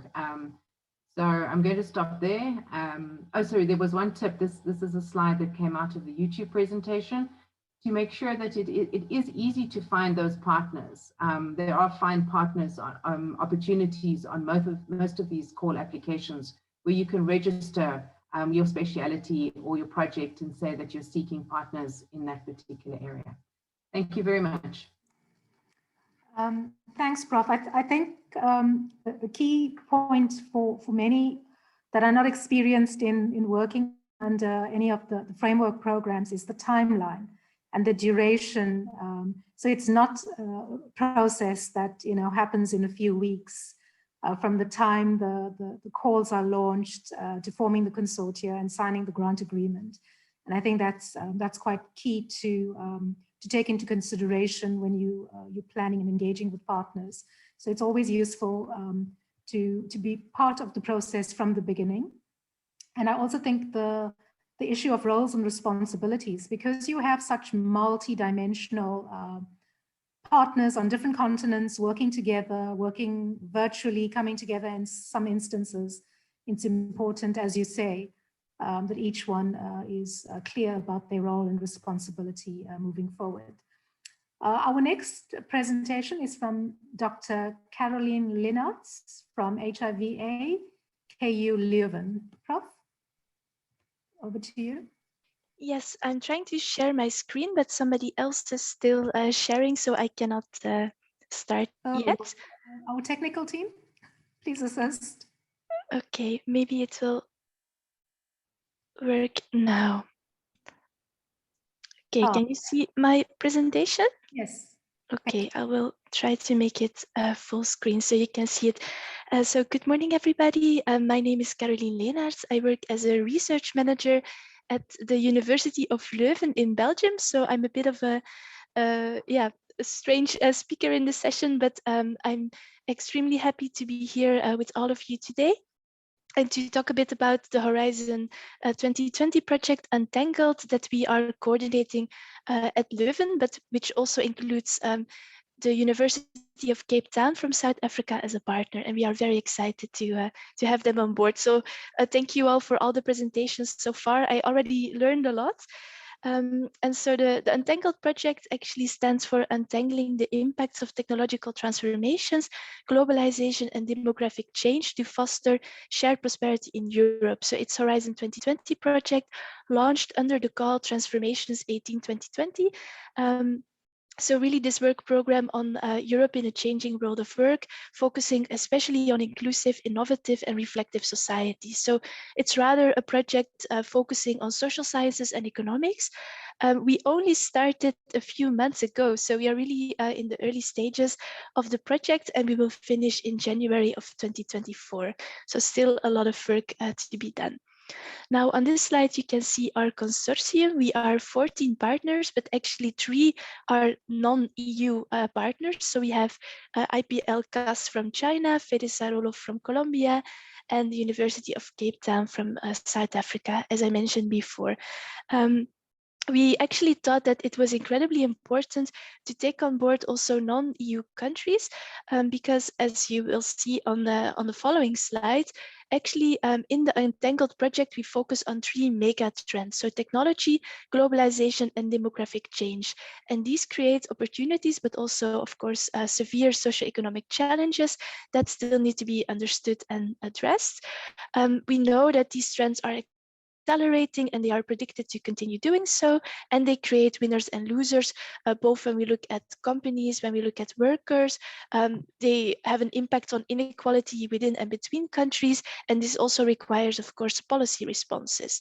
So we want to understand not only what are the individual effects of these mega trends, but also the combined effects. So for example, as technology is also accelerating globalization, what is the combined impact now, but also in the future, and who is really affected by the trends, and how can we manage those trends to foster a shared prosperity? Now, of course, these are global trends that we are looking at. So it would not make sense to only look at Europe, and actually in the Horizon 2020 call linked to this project, it was mentioned that maybe also non-European countries and expertise could be considered. But we felt that rather than just looking at literature or inviting some non-EU partners to sit on a stakeholder board, we really wanted to have them as partners in the project, contributing, sharing their experiences, and actually taking on some joint research activities. So that's what we ended up doing.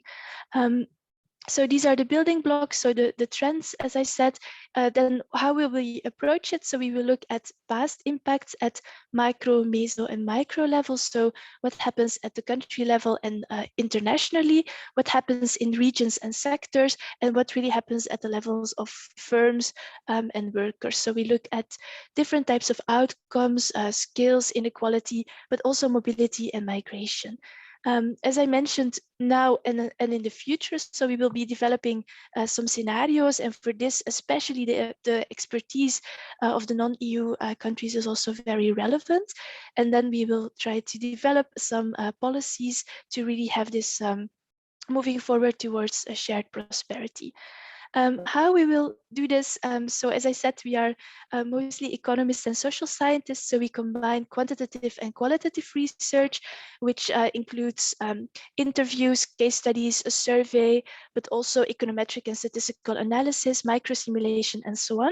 And we have a very big part on stakeholder engagement, where we are trying to collaborate also with social partners, with governments, with NGOs, with companies, and so on, in each of the different countries and regions represented. So again, here, having really the non-EU partners and South African partner with us in the consortium makes a huge difference to really reach out and understand what is happening. And so this will happen through workshops, webinars, an open virtual cafe, so where people can just log on and discuss, ask their questions, and also a Delphi study.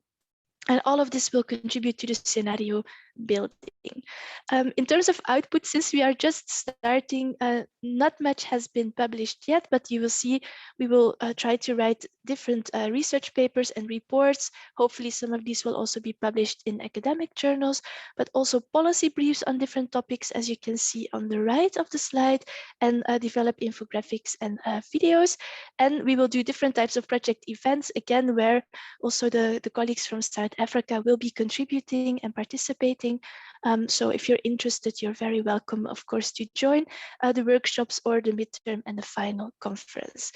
And just to give you a few examples of tasks in which also the colleagues from South Africa will be involved. So one of them is dealing specifically with challenges and opportunities from automation, labor supply, and skills in the context of global value chains and how they are developing. So we want to understand the main challenges and opportunities linked to these mega trends that I was referring to, using different types of research methodologies to really understand impact of the trend in the different regions. So here we take the regional approach, and the colleagues from South Africa, they will not just look at South Africa, but cover a wider region in Africa to really understand what is happening there. So for example, the youth bulge that we see in Africa and what impact it could have on global value chains, and then linking it back up to this idea of the shared prosperity. When we submitted the project, it was March 2020. So it was just before the COVID outbreak really hit Europe. We of course also mentioned the COVID-19 crisis in the proposal, and this is something that we will definitely have to take into consideration, as also other speakers also pointed out, precisely because we expect this lasting impact on global value chains that we already see today. Another task that the colleagues will be involved in is to really understand the quality of change. So again, looking at different types of case studies, but then in sectors that are particularly relevant in the different countries. And so in this case for South Africa, we are looking at business services, but also workplace innovation as a transversal issue. So this is again something that would be very difficult or impossible to do just from Europe without really the active engagement and the support of the national partners. So we are extremely happy to have the opportunity to work with them. maybe just one more thing before I close. So how did we manage to find these non-EU partners? So in our case, we had one organization in the consortium that had successfully collaborated already with University of Cape Town as part of a project that was funded by the World Health Organization. And so they were really excited about the collaboration. And as soon as we reached out to University of Cape Town, actually it was really quite simple. We could just easily add them as a partner in the Horizon 2020 portal. It was not any particular challenge for us as a coordinator. So that was really nice to see just how easily you can actually reach out to South African partners in this case and really have them on board in the project. So that's just something I wanted to share. So as I said, we only just started, but you can of course stay in touch with us as we will continue our work. We have a website, a platform, newsletters, press releases, and social media, which you can see on the next slide. And I will stop here. Thank you so much again for giving me the opportunity to be here today. I really learned a lot, and I wish you all a very nice day. Thank you for your insights around this project that's still continuing and the challenges around COVID. And I think we've already touched on, you know, how you can get partners in using existing networks, getting, as you say, UCT was an already existing collaboration and an existing partner.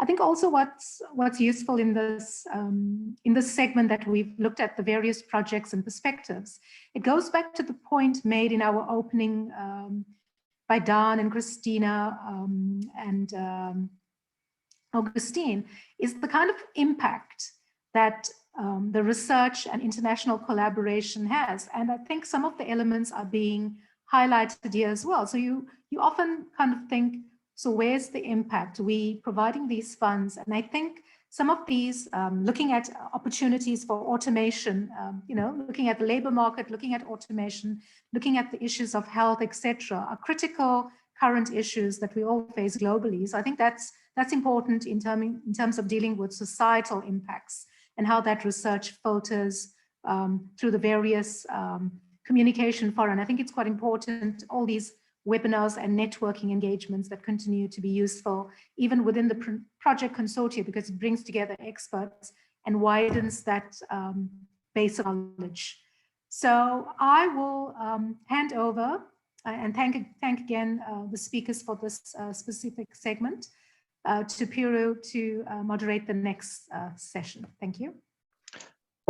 Thanks very much, Vinny. So we have 20 minutes for two speakers that will present other platforms for research.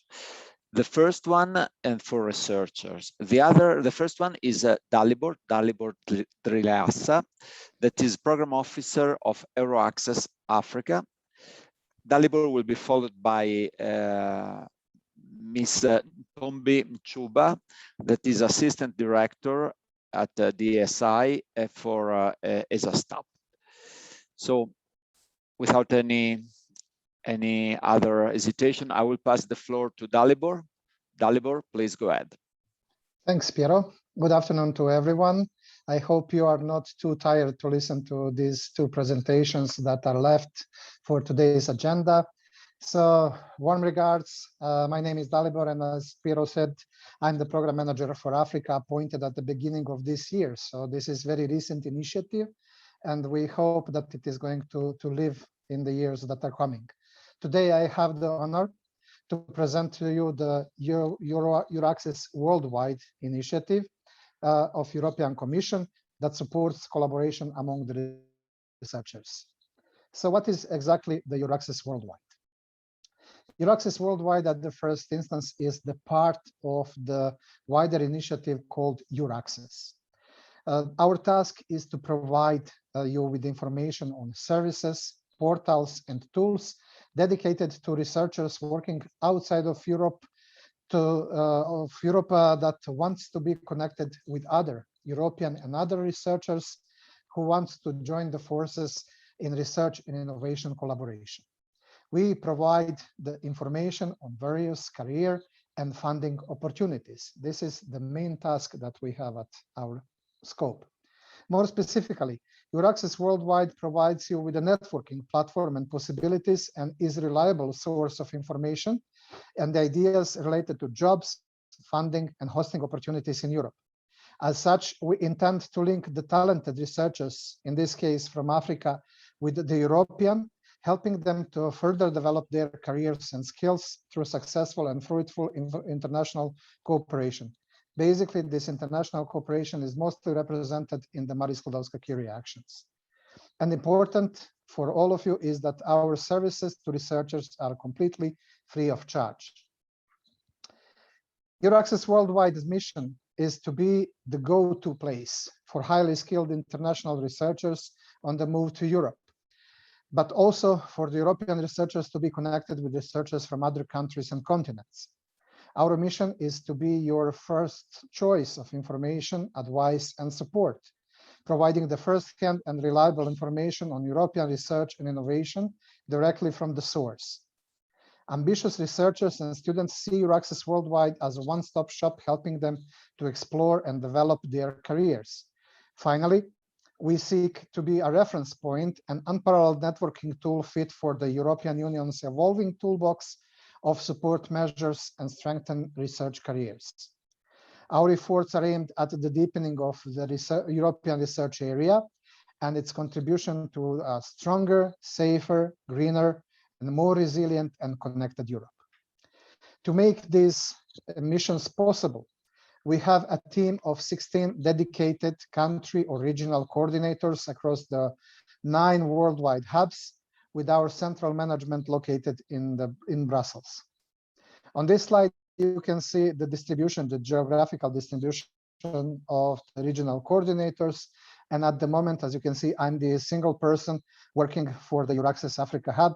But I do hope that in Africa, we are going to have more than one office or representative, similar to some colleagues in other regions. As you can see, Your Access Worldwide has gone through a very long and successful way since 2013. And we had more than 46,000 researchers, 64,000 researchers and multipliers regularly consuming the information we provide. Before the coronavirus pandemic, we did more than 440 events with a total of more than 55,000 participants. Our events usually are fully booked, and we hope that this is going to be the case in Africa too. More than 2 million visitors regularly are visiting our website and social media. This number is daily growing, having in mind the importance of the news that we are publishing. We are also issuing quarterly newsletter with plenty of information that can help advance your career as a researcher. More concretely, we are doing some things mostly on promotion. And the main point is on the promotion of European research area, where we regularly update you with the research landscape descriptions in the European Union, and as well as with available opportunities to fund your research, because we understand that the funding is the key problem in research.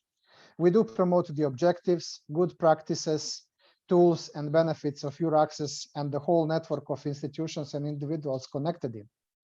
We are inviting the distinguished speakers from different networks to our events, but we also use the local researchers to provide testimonies on collaboration with the European researchers, as this was the case with the speakers previous to me.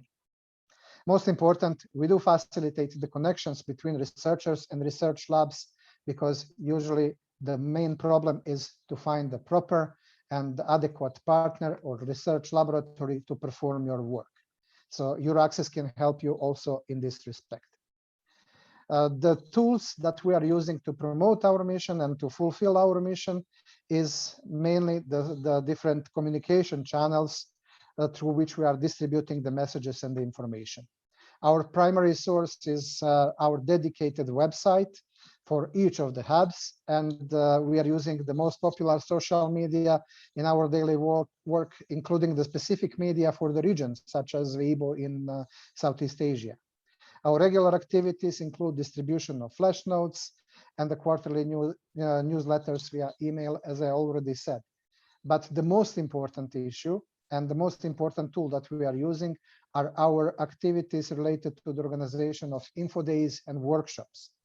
We are organizing information sessions and practical workshops on different topics, such as advancing career research, collaboration opportunities, funding opportunities, etc.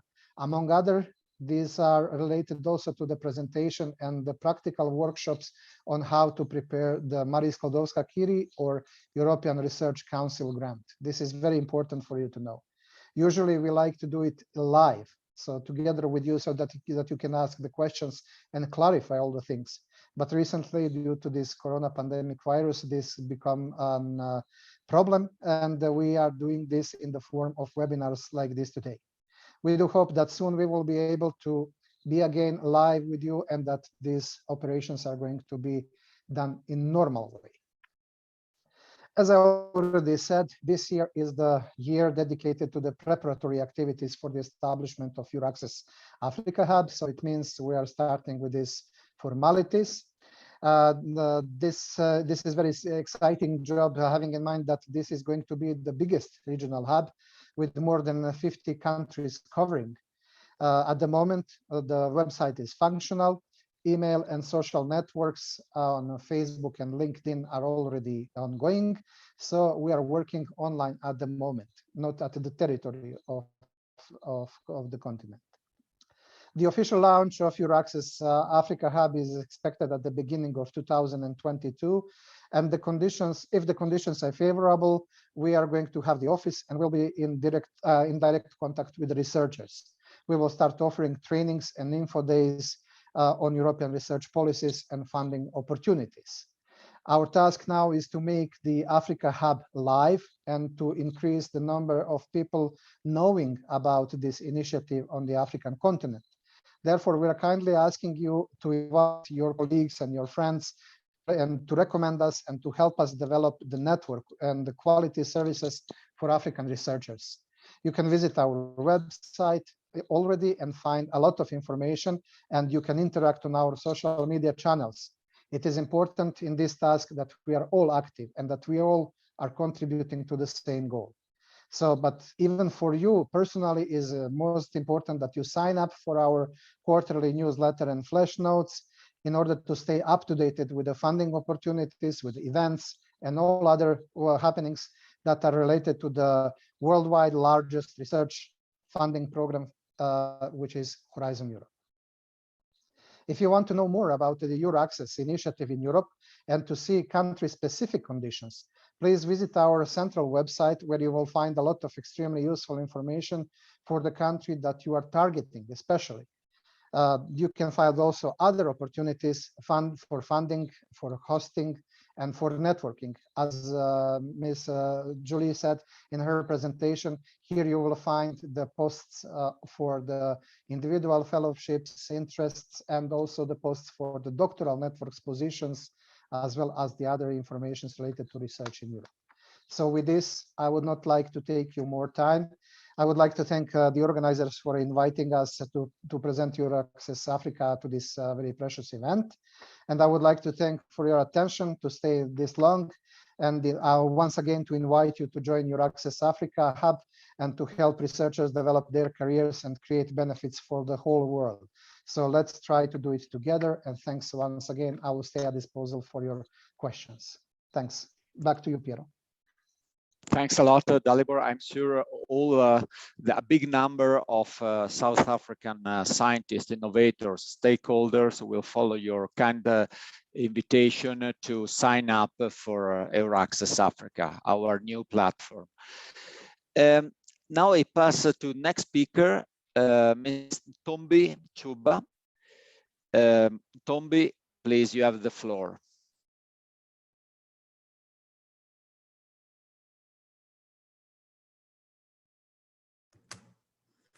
Thank you, Piero. Good afternoon. Good afternoon to you. Yes.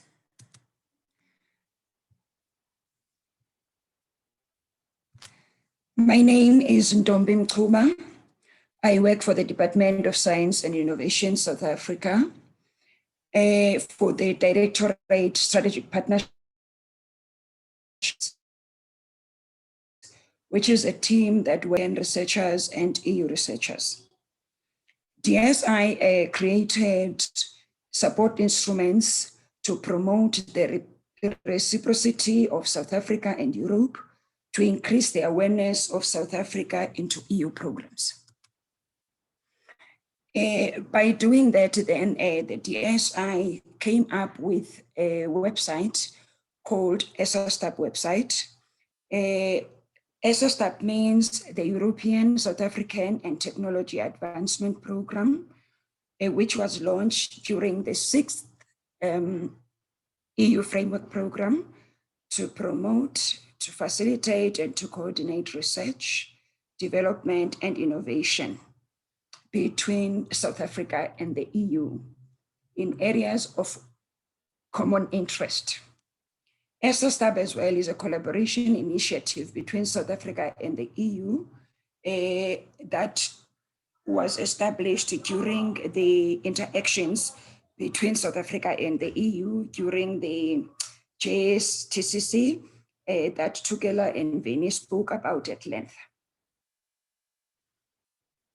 The information that is shared regarding the collaboration between South Africa and EU is always advertised on the ESOSTAP website. I won't say much about that. The website speaks for itself. I will be able to share the links at the end of the presentation. As I've mentioned, that ESOSTAP started during the Framework 6 program, looking at the bilateral activities between South Africa and the EU, raising awareness of the EU programs where South Africans can participate in. The following one came up as well as ESOSTAP 2, which supported the 7th Framework Program. So that we had ACSS, which promoted the Framework Program, Access for EU, from 2010 to 2013. We as well as move up to have the ESOSTAP Plus, and up we have the ESOSTAP 2020, which promoted the H2020 program that has recently ended. We are now today launching the Horizon Europe, which is then now is supported by the ESOSTAP the ESOSTAP as well, which is going to support now from 2020 onwards. Now I will talk about the SI support instruments. On the ESOSTAP website, DSI creates awareness on and raising information on the collaboration between South Africa and the EU. Through the website, it's where we put the upcoming events, the upcoming calls, and respond to researchers who are looking for partners within the EU and EU researchers who are looking for partners in South Africa. We do that through advertising on the website, through information sessions that we arrange in the country. They come up in a smaller and a bigger scale. By smaller, we mean that we do go to an institution, maybe meet with the research office and a few researchers to really give support and to create awareness on the programs. On a bigger scale, then South Africa is divided into 9 provinces, excuse me. So what we do is that we go to a certain province and then we put together the institutions and give information thereafter. In case we are still under lockdown, we will always continue then to offer the workshops, to give material marketing, which is ESOSTAP. ESOSTAP supports the South African researchers. Even the event that we're holding today, the launch of Horizon 2020, it is happening because of the ESOSTAP program. Marketing materials, the marketing materials that is now online in forms of bulletins, in forms of pamphlets, in forms of links to the calls that are out already. They are on the SSTAP website. Advisory and technical support. The Department of Science and Innovation will soon appoint national contact points to be working on the Horizon Europe. The national contact points in South Africa are appointed from the National Systems of Innovation. They are appointed by the Director General of the department. They are specialists in their fields, meaning that in the fields that are already listed within the Horizon Europe program, we will have specific NCPs for each specific area. At the SSTAP Help Desk, we have the unit that we have just mentioned, the directorate that I've just mentioned, which is strategic partnerships. There are colleagues who are seated there to respond to the questions from the researchers, to give information on the upcoming opportunities and the calls that are there for the South African researchers to participate in. We've got a technical support office that is seated in Brussels. At the moment, we've got the senior science and technology representative by the name of Ms. Vinnie Pillay. The office is there then to support South African researchers. For instance, if there are opportunities within the EU, the office shares them with South Africa and shares them with the South African researchers. The Brussels office carries the mandate of the JSTCC, which is the South African Union Joint Science and Technology Cooperation Committee, which is headed by the Director General of Department of Science and Technology, South Africa, and the Director General Research and Innovation in the EU Commission. The office communicates the new and the upcoming activities, as I've mentioned, as discussed during the JSTCC, and so that the South African researchers are able to participate. We have support as well from the DSI line directorates. The specialists of various research areas are seated and they're available to advise in the participation of SA researchers in EU projects, linking their participation to the science and innovation national priorities. If South African researchers are interested to contact the specialist within the DSI, I then request them to go to the SSTAP website. They will find the contacts to contact the team that works on SSTAP that will be able to connect them to the specialist within the department. Partner matching services. I think my colleagues before me, they've said quite a lot on partner matching services, but I just wanted to say to South African researchers, there is a good example today that we just had. Dr. Benedicta, Professor Nandu, and Professor Kio. They've met through these partner matching activities. I remember very well for Professor Nandu and Professor Benedicta, they met when the DSI went to the Walter Sisulu University. Though they had projects before, but they've managed now to bring in more researchers from outside South Africa and within South Africa.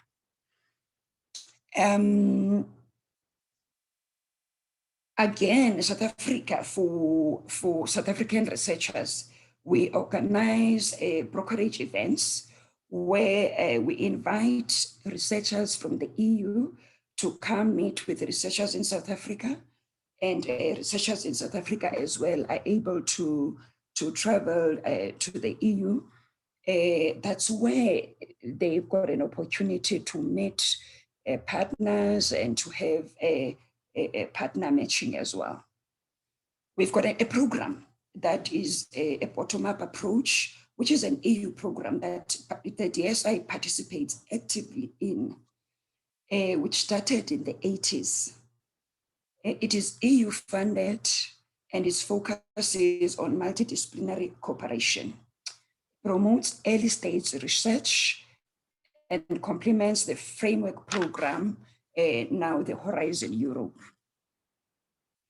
As researchers join the cost actions as members, the information is available on the ESA website. Each action holds 3 events in a year. These events, we've seen them useful for partner matching for South African researchers traveling to the EU to meet with partners or attending workshops. South African researchers, when they are members of the course actions, the SI then pays for their traveling and their stay in Europe 100%. We've seen this stay costing an amount maybe of 50,000. That is the financial support now that DSI gives to South African researchers to go meet with the partners within the EU. There's co-investment. Co-investment now is only given to those South African researchers who are already partners with researchers from the EU, and they are responding to a call that is between South Africa and the EU as well. The co-investment now is 90%. The institution in South Africa that applies for co-investment then will co-fund the 10%. The application takes 30 days. This is to cater for the signing of the finance contract between the institutions. I think that's all I have to say. There are important websites there that I'm sharing now with you, but one can only keep the ssstap.org website, the last one there. All the information is in that website, and all the contact numbers for the colleagues who are seated at ssstap desk are in that website. Thank you very much for your time.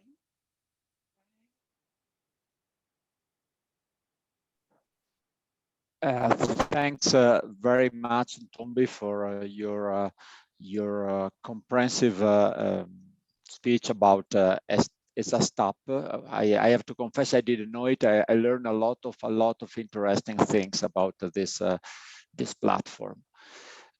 Okay, I think with this relevant informations, we can pass to the last questions and the answer session that, well, we'll have a main focus on Euraccess and ESASTAP, but also other questions are very welcome. Well, obviously I invite my co-moderator Vinny to intervene whenever she thinks it's appropriate. I will open this question and answer session with a question from my side.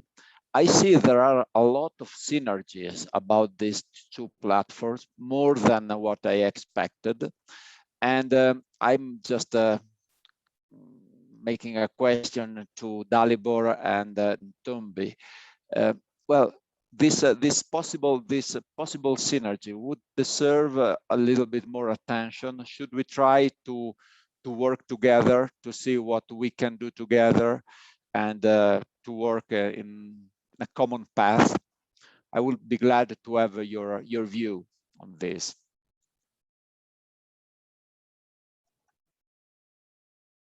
Okay, so thanks for the question, Piero.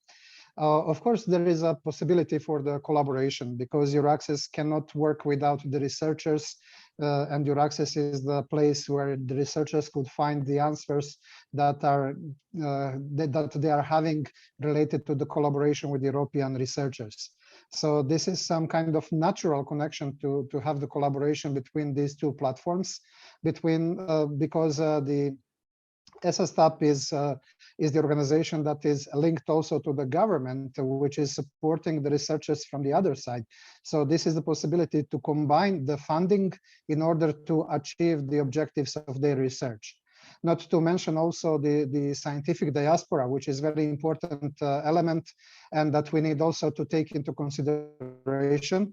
Euraccess is also supporting the Science for Refugee, the initiative. So these are the elements that can be taken into consideration in order to strengthen these relations between the researchers from Africa and the European Union. And I'm inviting all researchers really to use these services, because they're going to benefit from the networking tool, which is usually mentioned as a problem when the researchers from the countries, I'm not saying that for South Africa, because South Africa is very well visible abroad and in the European Union in the respect of research, but for other countries that have problems with the visibility of researchers, so they cannot find the proper partners in order to gain to enter into the consortia.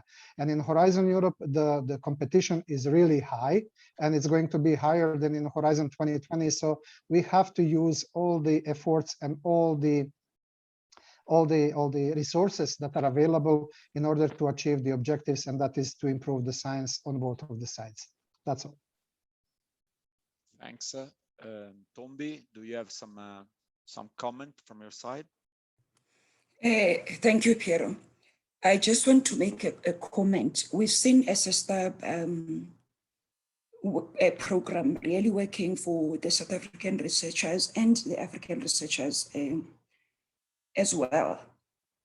The NCPs from South Africa are usually invited to go into Africa, to other countries in Africa, whereby then we invite our partners from the EU as NCPs to come and share information, to create awareness on how other African partners, other African countries can participate into European programs or European opportunities. It helps. South African researchers are really very active when it comes to searching on our website, when it comes to inquiring information. They are aware that there is a link within the website where they can be able to find partners. Thank you. May I just add there, Piero, to your question? I mean, yes, there are synergies, and I think what Ntombi is also alluding to is that SSTAP has, in a presentation, it's had a long history, and it's developed a very specific brand between the South African research community and the European research community. And maybe the point I also want to raise is right at the beginning, it also had its evolution with some support from the framework program. It's no longer funded under the framework program. It's funded entirely at the moment by the South African government, by the Department of Science and Innovation. But it's played a key role in making the South African research community visible, and also being able to engage with the activities, research calls, etc., that come under the framework program.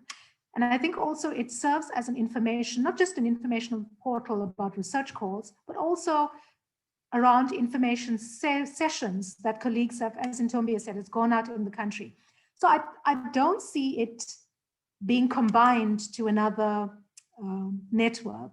Yes, there are synergies, we can work together, but SSTAP is quite a key platform for the South African research community, and we would continue to support it in that way. But of course, we will seek to have synergies with Euraccess. We can share information across the platforms, etc. But it needs to maintain its identity.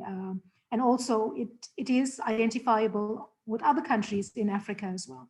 Thank you. No, thanks for your clarification. No, I didn't want to say that SSTAP has to change name. Obviously, he has to keep its identity. But well, I see no doubts about this, but I see a lot of potential synergies, also contacts between officers working on ESASTOP and Euroaccess to define together better strategies to work together. No doubts that the two entities has to keep two separate names. I didn't want to say this. Okay, thanks. Well, I don't see any specific question on the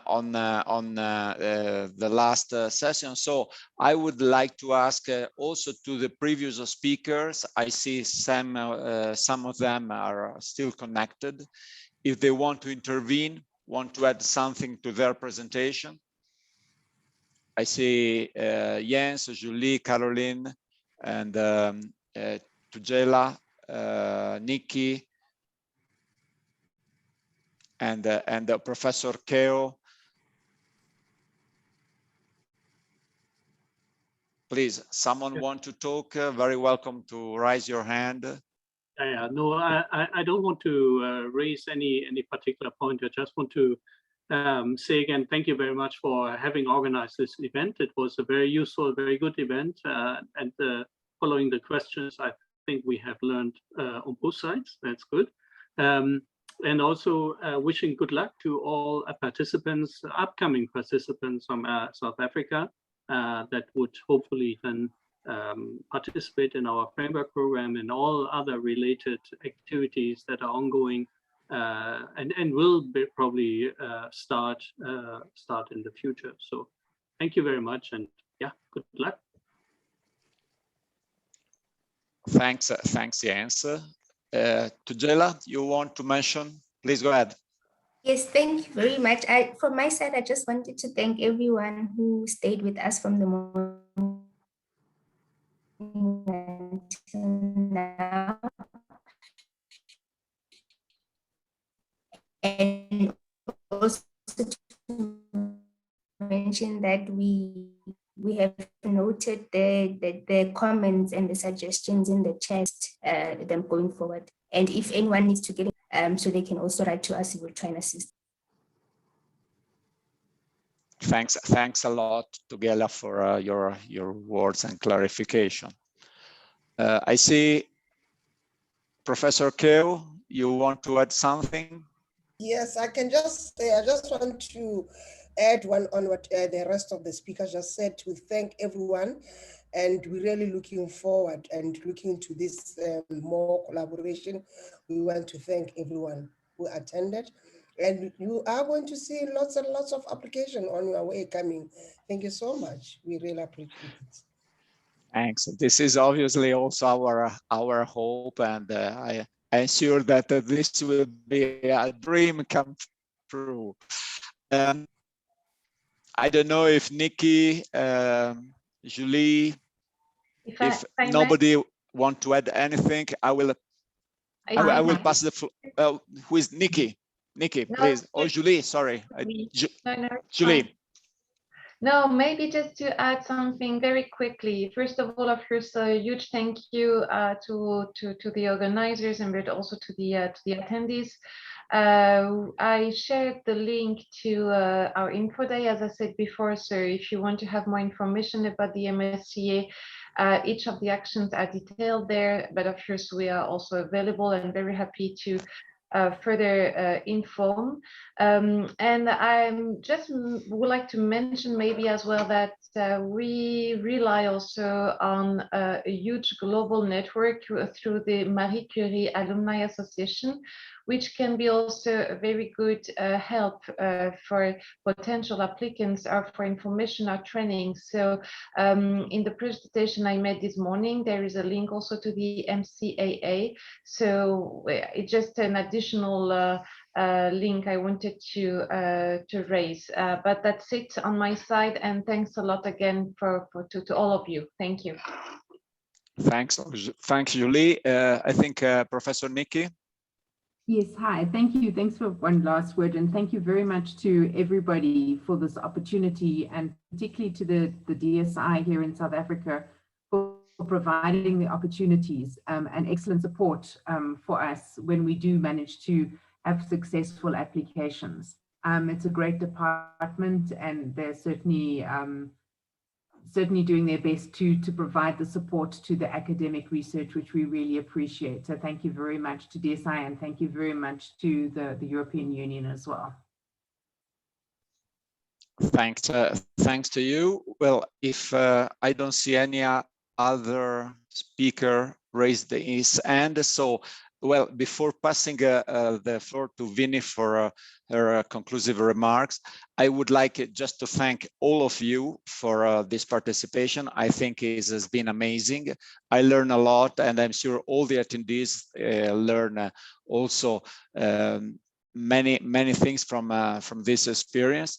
I would like to thank really a lot, because they did a great job, a fantastic job, my colleagues of the DSI, and well, very much I would like to thank Vinny and all the colleagues. I'm sure now I'm forgetting someone, Carabo, well, to Gela, obviously.